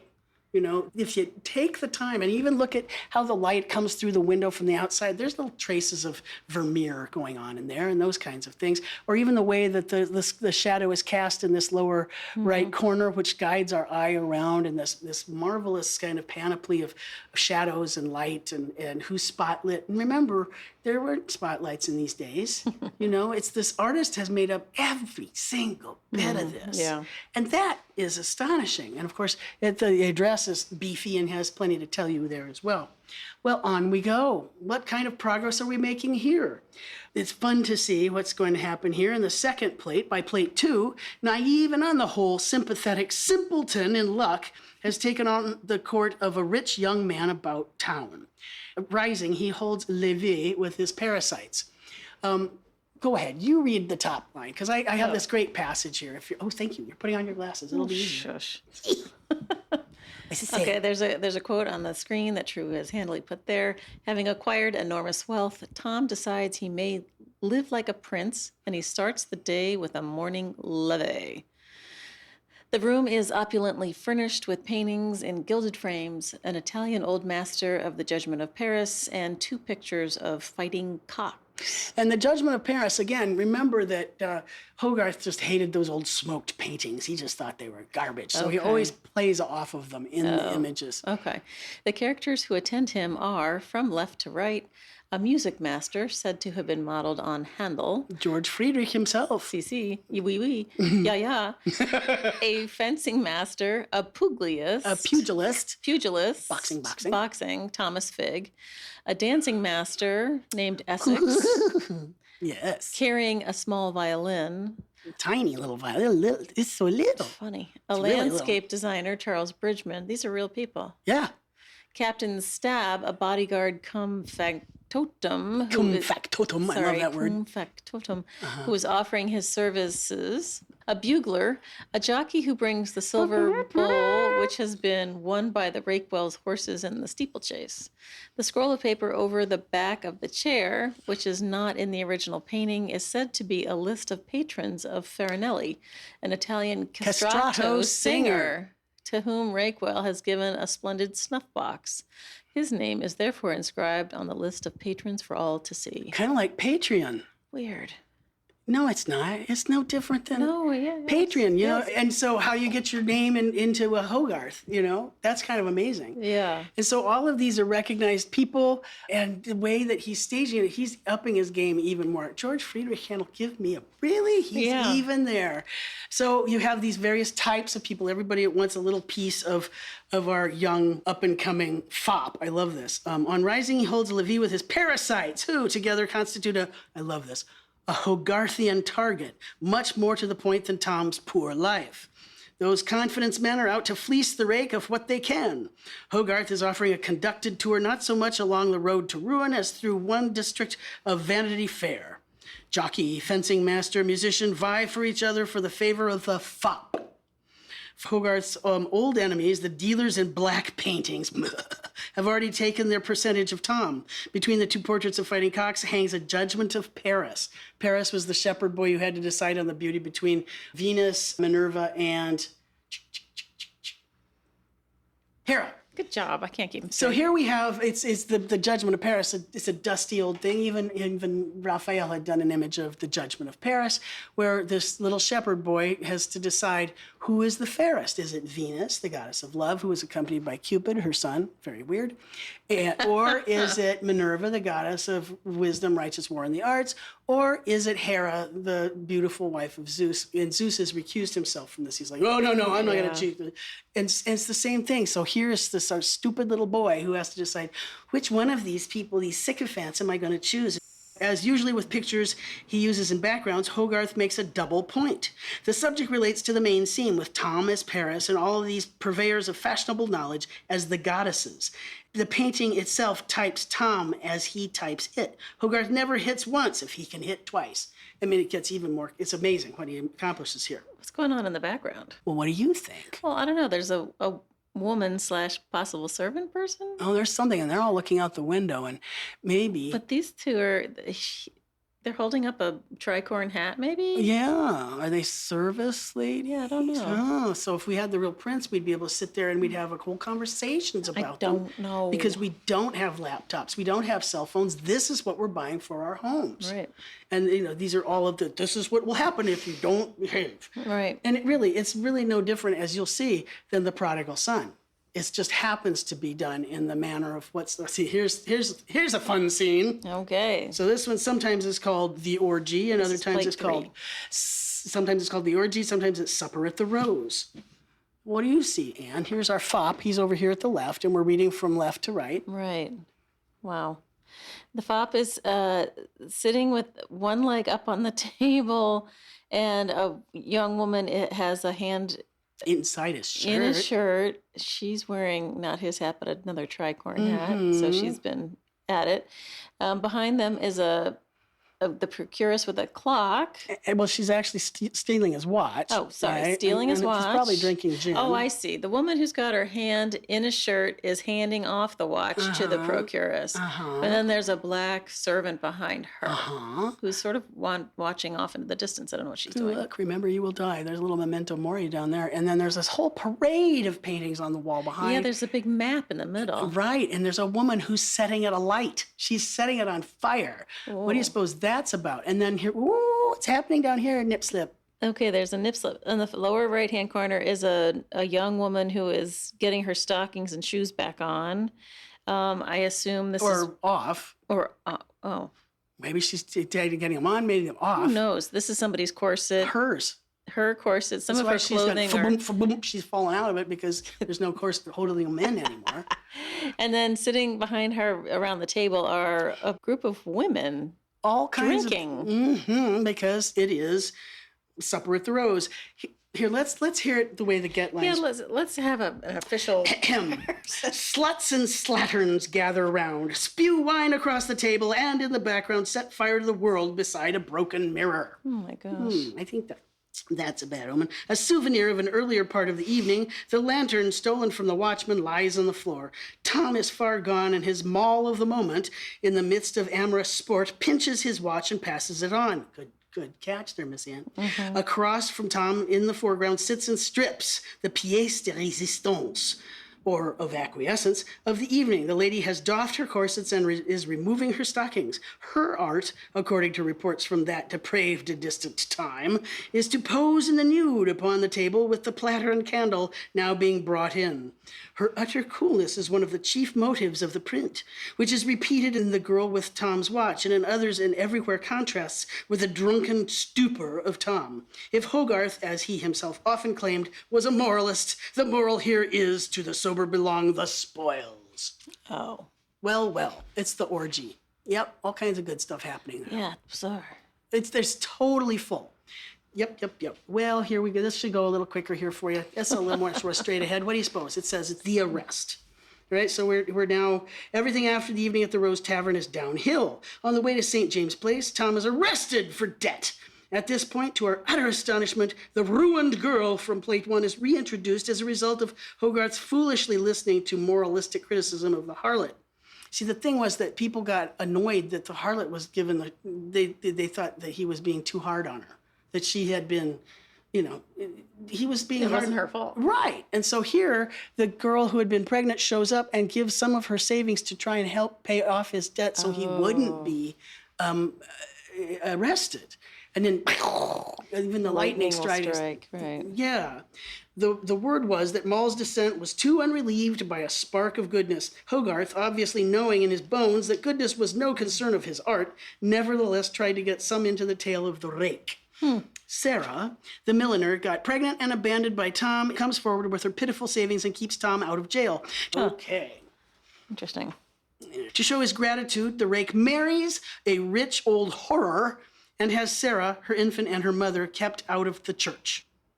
In the marriage scene, Next. Plate 5. Plate 5. See, here's Tom. Look at him. He's all prettied up. He's wearing his wig. The old crone. An old crone. And it's And Sarah and her son are here. And they aren't even, yeah. So he's marrying, obviously, for money. There's writing heading here and there. It's sort of like Where's Waldo? Just keep finding all of the good things. So in the marriage scene, the old fright beams like a girl. Tom surveys the waiting maid. The clergymen are of the general type we already know from the harlot. And in a corner, two dogs make romantic overtures. Right? Yeah, there you go. Tom next loses his wedding fortune. Okay, Plate 6. We're at the gaming house, and boy, look at that gaming house. Look at the smoke. Look how marvelously he's handled the light and the way these faces are vignetted. Now remember, this is a guy who loved sketching London and the different kinds of people. In that regard, he almost feels sort of like a latter-day Rembrandt, if you will. Yeah. Looking at the different kinds of humanity that are there. Tom next loses his wedding fortune at a gambling house and is thrown into prison, where he is followed by Sarah and his child and his wife. This is Tom who's lost his wig? I guess so. In the bottom center there? Yeah, okay. yeah, Must that is be. him. Doesn't look good, does it? No. Everything's afire now. Look there. Oh, look, now we're in prison. Plate 7. Right. So let's see. He's unable to pay for the beer bought to him by a boy caught by rival claims upon a love he has only for pleasure. The rake goes mad. So he's thrown into prison and he's starting to go bonkers, right? Jesus. Right? And the last scene presents Tom in Bedlam. This one is the hardest of all. Really. Oh, yikes. Yeah, it was a fashionable thing in London to drive out to Bedlam for a Sunday afternoon and see the lunatics. What? Look at the nice ladies who are parading past to look at the crazies. Oh, my God. This is, now remember. It's a sideshow. Yes. It's a fucking freak show. Remember all of that, care for people who have a mental illness. It was Right, Dorothea far Dix off. in the middle of the 19th century that started saying, hey, maybe we should be a little better about that. That was like 1856 or so. This is 100 years earlier, right? Yes. So for the benefit of those unable to make the journey, Hogarth, following Tom, has opened the doors of the madhouse and perhaps suggesting the question of relative sanity. Tom, lying naked on the floor in chains, scratches his head in vain. No helpful thought has scratched up. Are his present companions more unhinged than the visitors who walk discreetly and peer through a fan at a man who thinks himself king? Besides the king, there's a pope, a musician, a man mad for love, a saint, an astronomer, a map maker. Are the madmen mad because they think themselves these others, or because they have chosen them for models? And what of Sarah? There, Hogarth has had his revenge, for surely the girl, still faithful to her betrayer, is the maddest creature in Bedlam. She's still long-suffering next to that piece of shit. Yep, right. yep, in This Bedlam. looks like a Goya figure. It does. And look at the way the light is spilling into the prisons. Now remember, the Piranesi is not going to come around for 50 years. So all of these people pretending that they're, different, they're all channeling some other realm. But if you think about what he's showing you there, it's showing us about the evils of the madhouse even, and how people mock, if you will. And the rake was just some dumbass young kid who squandered everything like a prodigal son, but there was no one to give him mercy at the end, as in the biblical story. Or to give him guidance. Correct. During the path. Right. And so that's the rake's progress. You have to pay attention to such things. Well, it's a sad story, but an interesting one. And it is, again, phenomenally popular, to the point that I'm showing you an interesting portrait sculpture of Hogarth.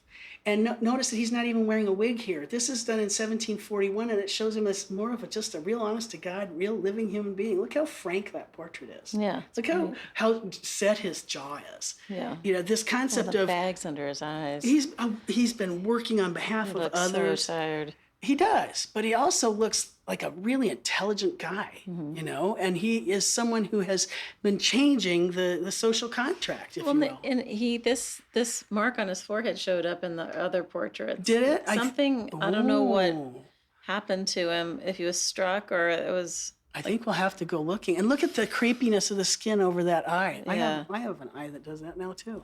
It's such an interesting thing to watch life happen. Isn't it? Well, I just wanted to put that to your attention because now he's even being portrayed by others. So here we go with the next move. Now, remember, it's 1735. The copyright law has been passed. And now, Hogarth is going to continue to do what he does. But his next series isn't going to come out for another 10 years. So he's working on a bunch of different kinds of things. Marriage a la mode is the one I think that most folks know about. It's the one that we have a beautiful set of paintings for. And so I wanted to put that on your radar because we actually saw them together when we were at the National Gallery in London. There they were. Did we? Yeah, we did. You were busy taking pictures of butts. Sometimes I go to museums, true. I know. And You I zonked get out. my eyes You got went. Migo. I had Migo, which stands for what? My eyes glaze over. Glaze over. I had Migo, and so I started taking pictures of Butts.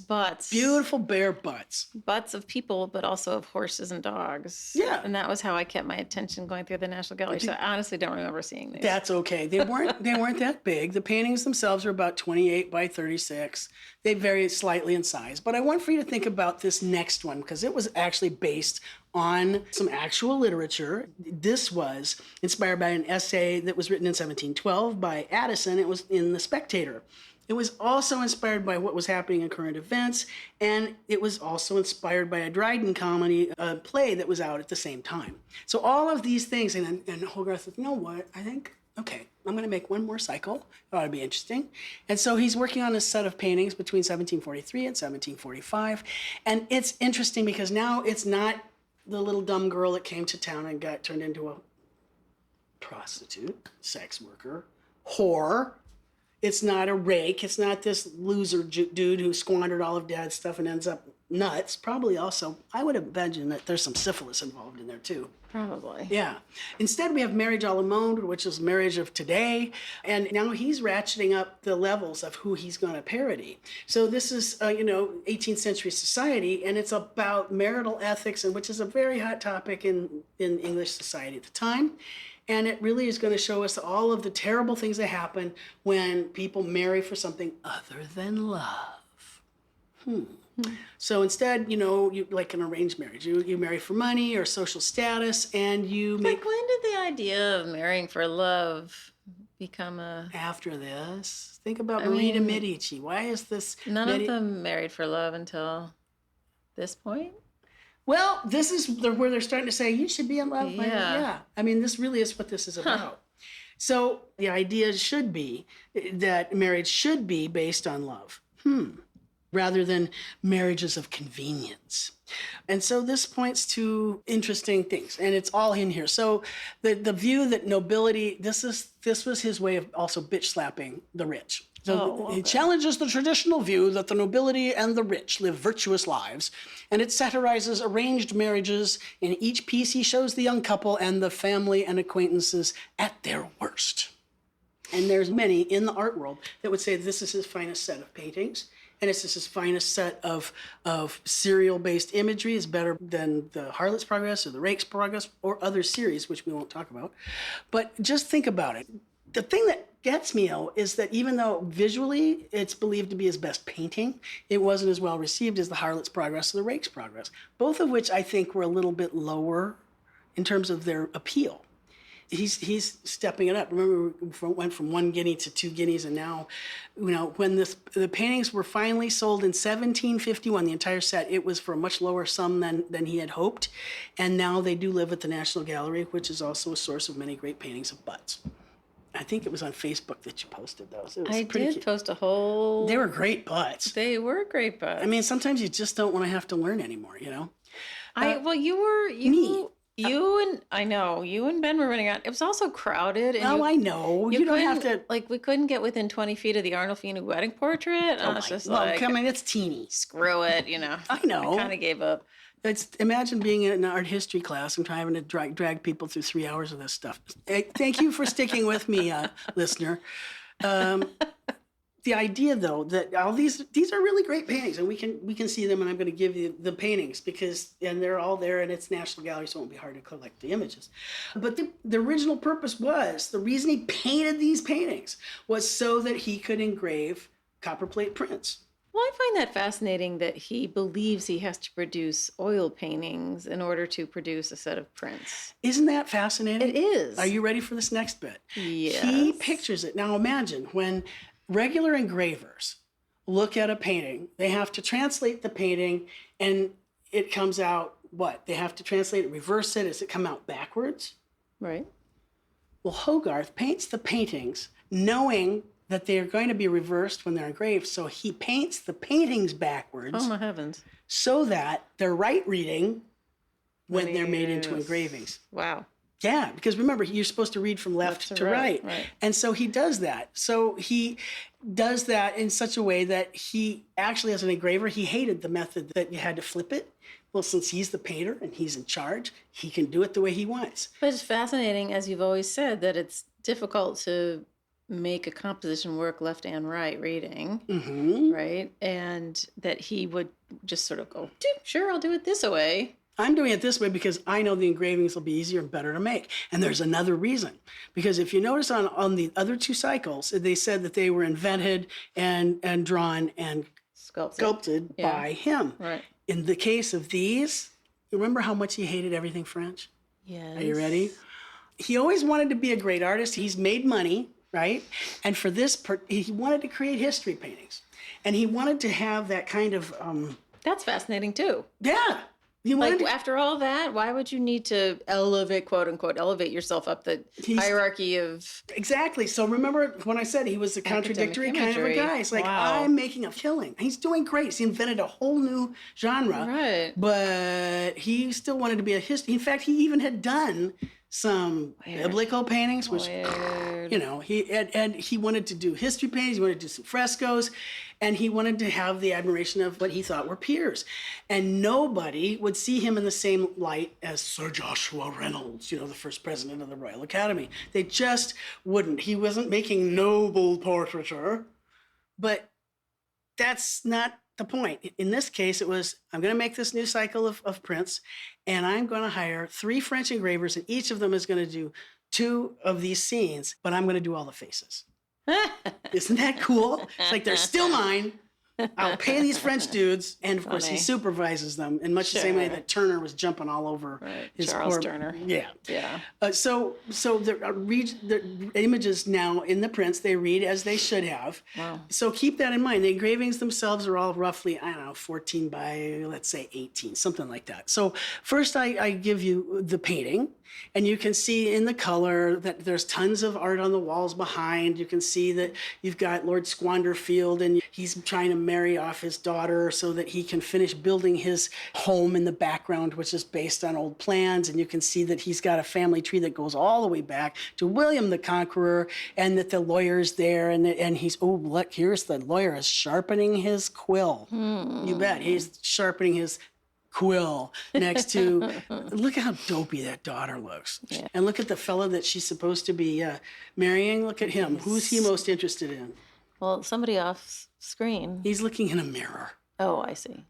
So he wants to be a great artist, and he wants to have red this heels. He's got Christian Louboutin shoes on. Yes, He's got red heels. You know, those are the same kind of heels that you would see Louis XIV wear in that Hyacinthe Rigaude. So you can still see this Rococo kind of Baroque kind of hangover. Yeah, oh yeah. And, interesting. And how can you tell these dogs? They're not happy. Look at them chained together. They're chained together. Like these two kids are going to get chained together. Right. And look at Mr. Old Rich Guy. How can you also tell that he's a fat rich old guy? He's got gout in his He foot. sure does. So his foot is all wrapped up and booted up, and the architect is looking out the window at his construction that's been halted because he'd run out of money. So the marriage contract is the very first of the cycle. And here it is in color, and then I let you see it echoing off of itself. Oh, that makes more sense. Indeed. See how it reads now from left to right. And so here's, the Lord Squanderfield, and he's going to marry off his daughter, and he's like, ooh, I love me, I love me, I love me. Oh, it's more clear that he's looking in a mirror from this. Yeah. And it's interesting, how faithful these are to the original images. And it's just fascinating to see how much he puts in. So here it is. Look at the I know, right? The Gorgon's head. and this guy is looking back at him like, oh, so weird. So that's the Medusa head, like, The paintings on the walls are yeah, hilarious. just totally screaming because it's so horrible. And what's this thing, the round cordoned off thing is... I think it might be kind of a throne-ish kind of a thing. I'm not positive. Okay. It's not a bed chamber, though. Okay. It's not. It's weird. I mean, I'm sure somebody knows what it is. So, but, okay. Someone write in. Let us know what this is. As usually painted 6 paintings as models for the engravings. The subject itself was a vain attempt to compromise. He had heard objections to the progresses on many grounds, among them that there were entirely too much low life. He advertised that the new series would be strictly high life, fit to adorn any home, and set about the work. He's trying to please his audience. It's like designed by committee. It's never going to work. Right. Okay, so the theme is the progress of the marriage. And so you contracted for mutual advantage, then for mutual love. The impoverished earl marries his son to the daughter of a wealthy, noble, and ambitious businessman. All right, so the two fathers exchanged credentials, the merchant and his lawyer offering gold, bonds, mortgages, and the assurance of solidity in the plain clothes and attention to detail. The earl's side of the bargain is represented by the aristocratic ailment of gout, by the gold lace on his clothing, his elegant air, his family tree springing from William the Conqueror, and the distant view of the family hall planned on a fashionable scale and discontinued for lack of funds. The room is hung lavishly with the foreign pictures Hogarth hated. Counselor Silvertongue is the lawyer who's sharpening his quill while looking at the young girl. I see. Let's just dip his quill, if you will. All right, so Hogarth's own progress was considerable in the 10 years between the rake and the marriage. His mastery is nowhere more evident than in plate 2, which is totally a hit. This is one my students, at first, they're like, what? 17? It's a great scene. Tell me about what you're seeing here, because come on, this one's chock-a-block, full of tastiness. Yes. Well, let's see. We're looking at the painting, so it's reading left to right.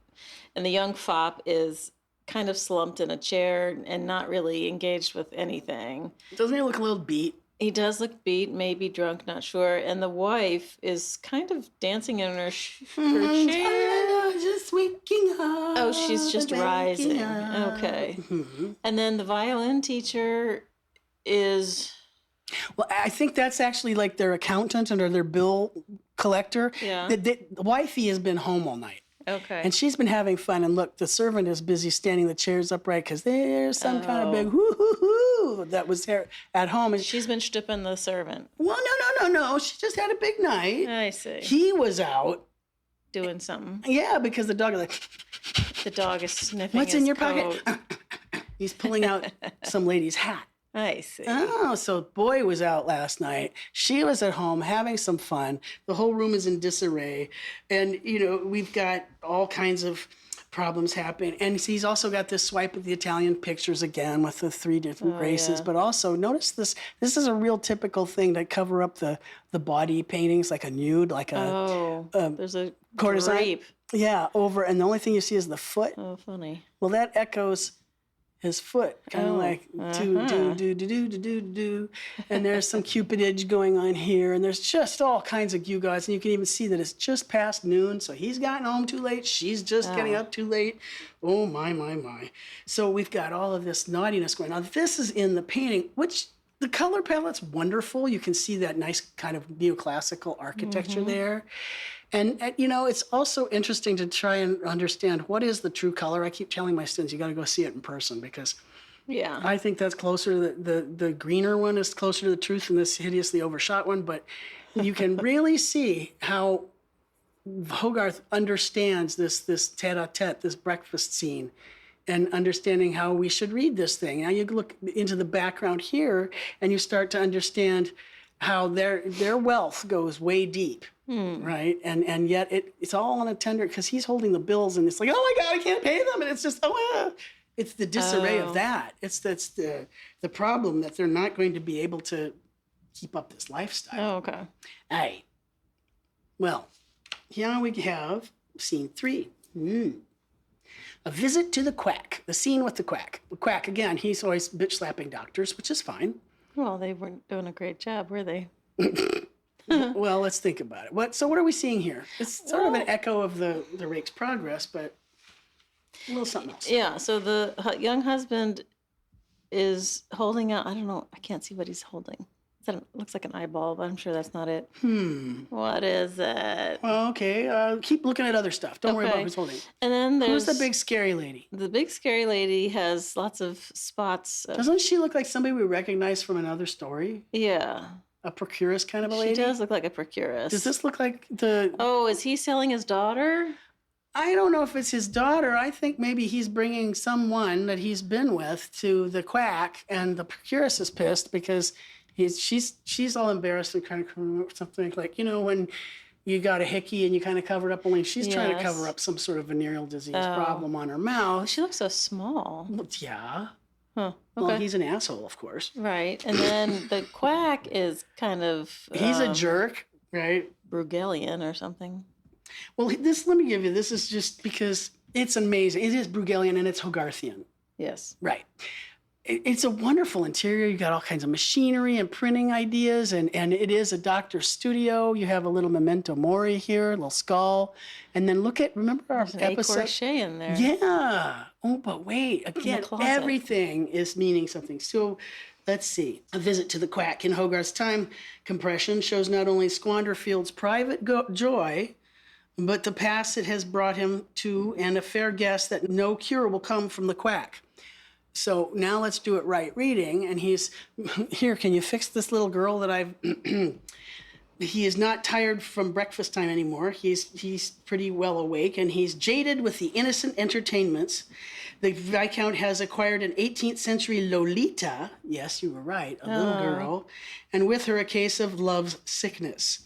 The girl's vacant face above the gaudy trappings of full-grown harlotry betrays her permanent shock from early introduction to aristocratic pleasure.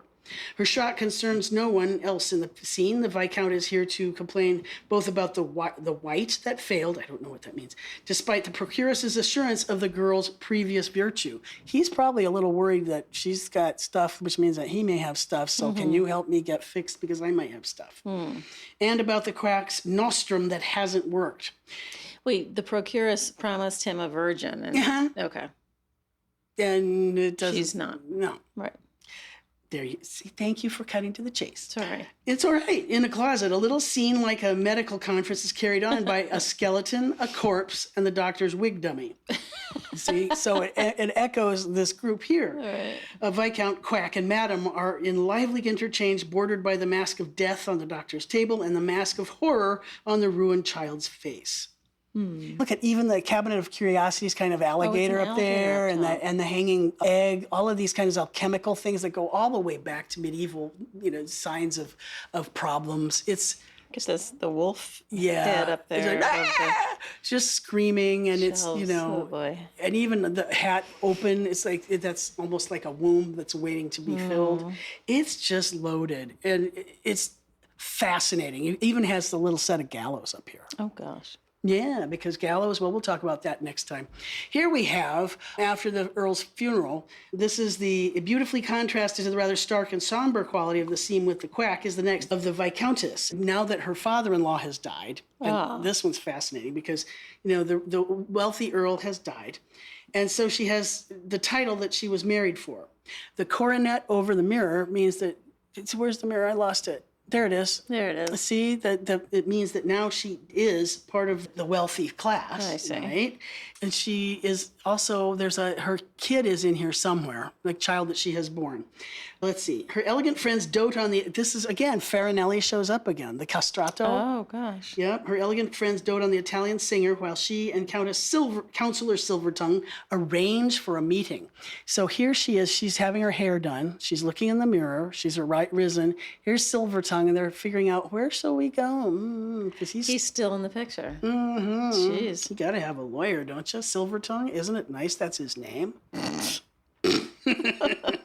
The Viscount, heir to generational idleness, requires the stimulation of Lolita to the city man's robust daughter. Plain old-fashioned adultery is still good enough. Oh, gosh. Hogarth, as always, seizes the chance of striking out Italian art. When I look at this, I went, holy shit! Isn't that Correggio's Jupiter and Io? Is it? Yes, Oh, it totally is. Only I recognize it from that reading, the way he's painted it in. But in the print, it's backwards. Or is it?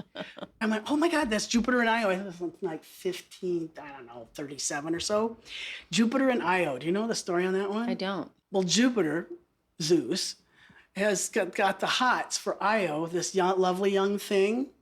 And he comes to her in the form of a cloud, and he's all wrapped around her, pawing, and this cloud has got a mouth, and he's actively kissing her. This is a painting from century before. It's a Mannerist painting. You should see Anne's upper lip curling. But it totally is Correggio. He's one of these Mannerists. So we're playing it off the same kind of concept, right?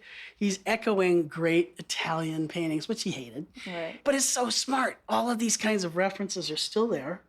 Let's see. Above the lady's head. We assume that the art buying public would understand. Oh, yeah. Okay. Oh, yeah, absolutely. Okay. Yeah, I mean, he's not going to put all that in there. Even like the little African servant who's unpacking toys and stuff. Mm-hmm. All of this is understood. Mm-hmm. It's TV. It's the Game of Thrones. You got the cheat book here. This is no different than the Kardashians or some other damn thing. You know who everybody is. All right.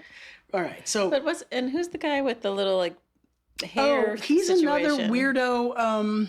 It looks like he's got little finger curl things in there. Yeah, he's one of the musicians, I think. Okay. And there's a little flute player behind playing for the castrato, which in itself is, these are the musicians, and they're all doing their, and there's another servant in here, which I think is fascinating. And then, signs of cuckoldry and so on and so forth. It's so deep and full of snobbishness. It's marvelous. So Hogarth, as always, seizes on the chance of striking out at Italian art. Above the lady's head hangs Correggio's orgasmic picture of Io seduced by Jupiter disguised as a cloud, beginning with the cloud of eloquence released by Silvertongue. The characters of lackeys and toadies form a wonderfully turning line across the scene. It is this daisy chain of nefariousness, Look at I didn't realize till just now that Silvertongue is basically reclining on this couch. Mm-hmm. How at home are you? Yeah, it's sort of like a mirror view of Adam and the creation of Adam or something like that. Yeah. He's just, they're setting it all up for, the next thing. Look how much is here, Hogarth. You're such a bad boy. Well, it gets a little worse. Do you see this kind of broad daylight scene? Now we're going to have plate 5. In plate 5, Silvertongue succeeds. The Viscountess has gone off with him to the London equivalent of Atlantic City for a night of love. In the midst of their celebrations, the Viscount enters. The men fight. The counselor fatally wounds the nobleman, and as the night watchman breaks in at the door, Silvertongue flies out the window, his bare shanks gleaming in the candlelight. The composition, simple and direct, underscores the rapid action. Like a pew, there she's been stabbed, there's the mass of falseness on the floor. It's just, oh golly, now wait, it's going to be fun because look how well, I mean, of all of the drama, look at the light on the way this spills across. The print looks better. Oh, yeah. The painting's fine, but this print, it's like, well, he knew this is what it was going to become. So they're like, hey, what's going on in there, right? And here's like, pew, and look at this. The silver tongue has got a silver ass here. He's literally bounding out the window with nothing on. Whip, off he goes. Oh, no, I'm so sorry, but he's dying. And even that pose looks like a deposition from the cross. Yes. Doesn't it look, I mean, I've seen prints of that. It's so very there. And then you'll even look at like the sword. Look at the way his sword, the sword play, even from the andirons from the fireplace, gives this whole sense of battle. And it's such an amazing film. It's a film strip all compressed into one thing. It's even got the lights coming through the lantern. Isn't that hitting the crazy? ceiling. All of that glorious detail. Look how elegant it is. It's still rococo in its own very strangely British, let's mock the rich way. Right? The composition, simple and direct, underscores the rapid action. The arc from door to window has its peak with the falling Viscount and his chagrined wife. At just the point the arc is crossed by the shaft of light from the fireplace we do not see. In that light is the shadow of an andiron crossed by Silvertongue's blade. And the strength of this stark geometry is not diluted by the scattered clothing of the lady and her lover. Which, I mean, look at all that skirt. Yeah. And the bed chamber. It's just all disheveled. And oh my, there's just so many somethings in here. It's actually, we want to watch TV like this at home, right? Yeah. You're going to sit there with your family and figure out these lessons. Here's the last scene. Okay. Scene 6, the lady's death. Oh. Right, her Viscount got skewered by her lawyer. Right. It's just like she did. Right. But now she's going to die. So, what do you see? Well, it appears that she's breathing her last, sitting in a chair, and it looks like there's somebody taking her ring off her finger. Oh, of course. A lawyer, but not Silvertongue. And then there appears to be a nursemaid who is holding up the child to kiss Mama. Mm-hmm. Although the kid looks like he's got a little syphilis. Of course mark. he does. Okay. Of course. And then there's two gentlemen standing to the right who are... seem to be duking it out as well. Yeah. And like the whole house is fallen in disarray, so much so that the hungry dog is gnawing at whatever's left on the table. Mm. You see the view, and there's the family coat of arms still. And in the back, I think, is a Dirk Baburen of a Procurus, the same kind of thing, that it echoes the scene where she was inviting people in and then she went astray. There's a figure... leaving out the door here, which I think sure will become clearer in the print. Yes.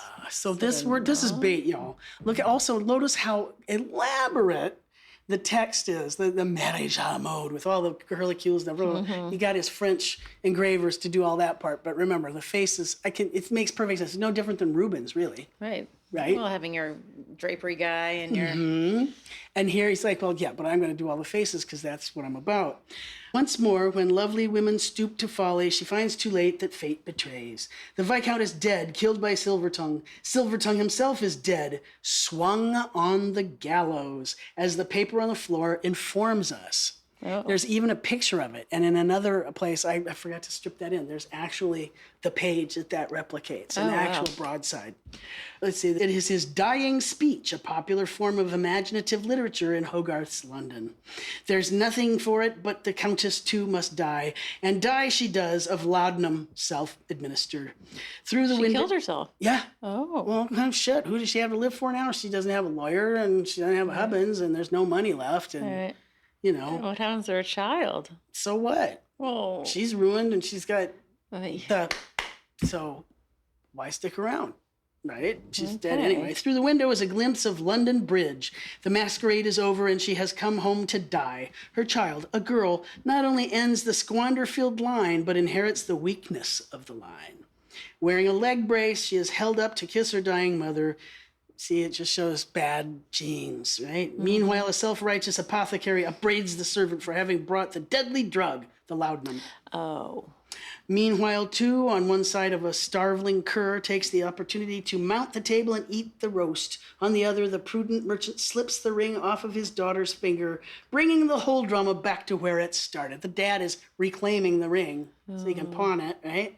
Hogarth, tough-minded to the end, presumes both the honest businessman will properly have a care for the costly bauble, and that the example of the Squanderfields will prevent no one from doing likewise. Listen, you learn. This is what happens if you don't marry for love. You know? So it could be almost any Hollywood, anything. Yeah. So, but it's a remarkable print. It's just everything is there. And if I remember correctly, there's another spot where her teeth are laying on the table because the cure makes her teeth fall out. Oh. Yeah, it's intense, but it's no different than sitting through this has been binge watching with Hogarth. Right. Right. But these faces are not great. Well, they're also not of the established part of society. You're right. I think they look stupid. They look weird. The apothecary and the servant. Yeah, I wonder if Hogarth's like, well, screw it. I gave you her dying wish and the icky baby and the scary nursemaid. And, he's over his gout anyway. Right. So these are things I wanted to throw out there for you to consider. So reminding you about the things of the artist activist of Hogarth that he was. This cycle of moral genre scenes that are so important and so even for the prosperous middle class. He's got some kind of a story, a didactic, a parody, a satire, so don't let this happen to you. The narrative of these is really, think about any other painter we've ever seen that comes up with a story that is so filmically embossed on there. And so this is Hogarth proving, as any real Enlightenment kind of a guy, the son of a schoolmaster, that art should participate in the improvement of society. That it's your job to pinpoint a social evil and fix it. That's an Enlightenment thought. So all of those things, think about that. This inspires the French later on. It's Hogarth inspiring the French, which I think is quite remarkable, since we all think it's always about the French. But he's one of a kind. I mean, he details things like a novel. When this was finally sold, though, and then there's a difference of opinion here. In one source it says that Hogarth wanted to please and entertain his audience as much as educate them, and his many series drew his subjects from the whole range of society, and he could be considered the first political cartoonist. His work became so popular that in 1745 he was able to give up social portraiture, which he considered a deplorable form of vanity, or so he said. Of course. One of his major important portraits, 1746, was the actor William Garrick as Richard III. Hogarth says that he was paid 200 British pounds sterling, which was more than any English artist had ever received for a single portrait. Whoa. He was doing all right with that. Well, of course, he's still not Sir Joshua Reynolds or any of those boys. But There are others that would say that perhaps he was too honest in his portraiture and he didn't flatter his sitters enough. Right. Doesn't matter. He made a good bit of money. And what I wanted to get back to was that, he says, okay, no more portraiture. And he returns to doing scenes about everyday life. And he actually simplifies the amount of information he puts in the engravings that he'll give you in the next episode that we talk about. There's a 12-print series of Industry and Idleness, which really talks about the Protestant work ethic. But honestly, do you ever get Highlights magazine when you were little? Yes. It's a total story of Goofus and Gallant, the good and the bad. One of my absolute favorites is a pair of images called Beer Street and Gin Lane that was produced in 1751, and that actually leads because the gin was destroying, just like an opioid epidemic now, was destroying London. And because of Hogarth and his working with Henry Fielding, they managed to get the Gin Act of 1751, which changed the availability of gin for the poor folk. It's all tied to commerce and sales.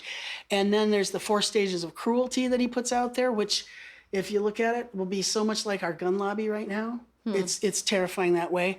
And again, I want to remind you about how the establishment of the women's hospital for prostitutes, that's his social activism. And then he had created his own treatise, The Analysis of Beauty, in 1753. And the thing that blows my mind, even though he kowtowed and he showed, the Apollo Belvedere, and these are all the great lines of art, it wasn't taken seriously. He wanted to be, and he did his biblical paintings. Was he shut out by the Academy, or was he typecast? Was he so good at doing what he did that people couldn't see him for history paintings? But who wants those? This is way more interesting. And next time we'll talk about his election series, a series of 4 prints that will look so much like right now. It's terrifying.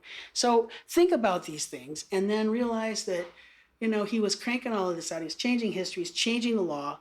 And eventually he dies of a paralytic seizure that diminishes his powers. But even his last engraving shows him doing what he can to give his gift to the future. Like, really tried to make a difference. He blows my mind, actually. He's really somebody that you should keep your eye on. And I hope that you have fun taking the time to pick the images apart, because they are loaded. And if that's not enough of having to look, there are a couple really, really good British links for the Harlot's Progress and the Rake's Progress on YouTube. And the depth that the Brits go into this, if you think I was long-winded, I don't have their lovely accent, but they pick it apart in the most astonishing way. Oh, wow. It's so complete. I would love to see an artist of these times, ours. Like, it's Doonesbury on steroids. Right. It's all of those things. So that's our boy Hogarth, and we'll talk about his election entertainment next time. Do you have any questions, tired lady who just got the COVID shot? Did he marry and have children? Are there? He married Jane. I don't remember reading anything about the kids. Yeah. God knows they wouldn't want to be weak of limb or have leg braces. Or, I know, right? Syphilitic chancres or anything like that.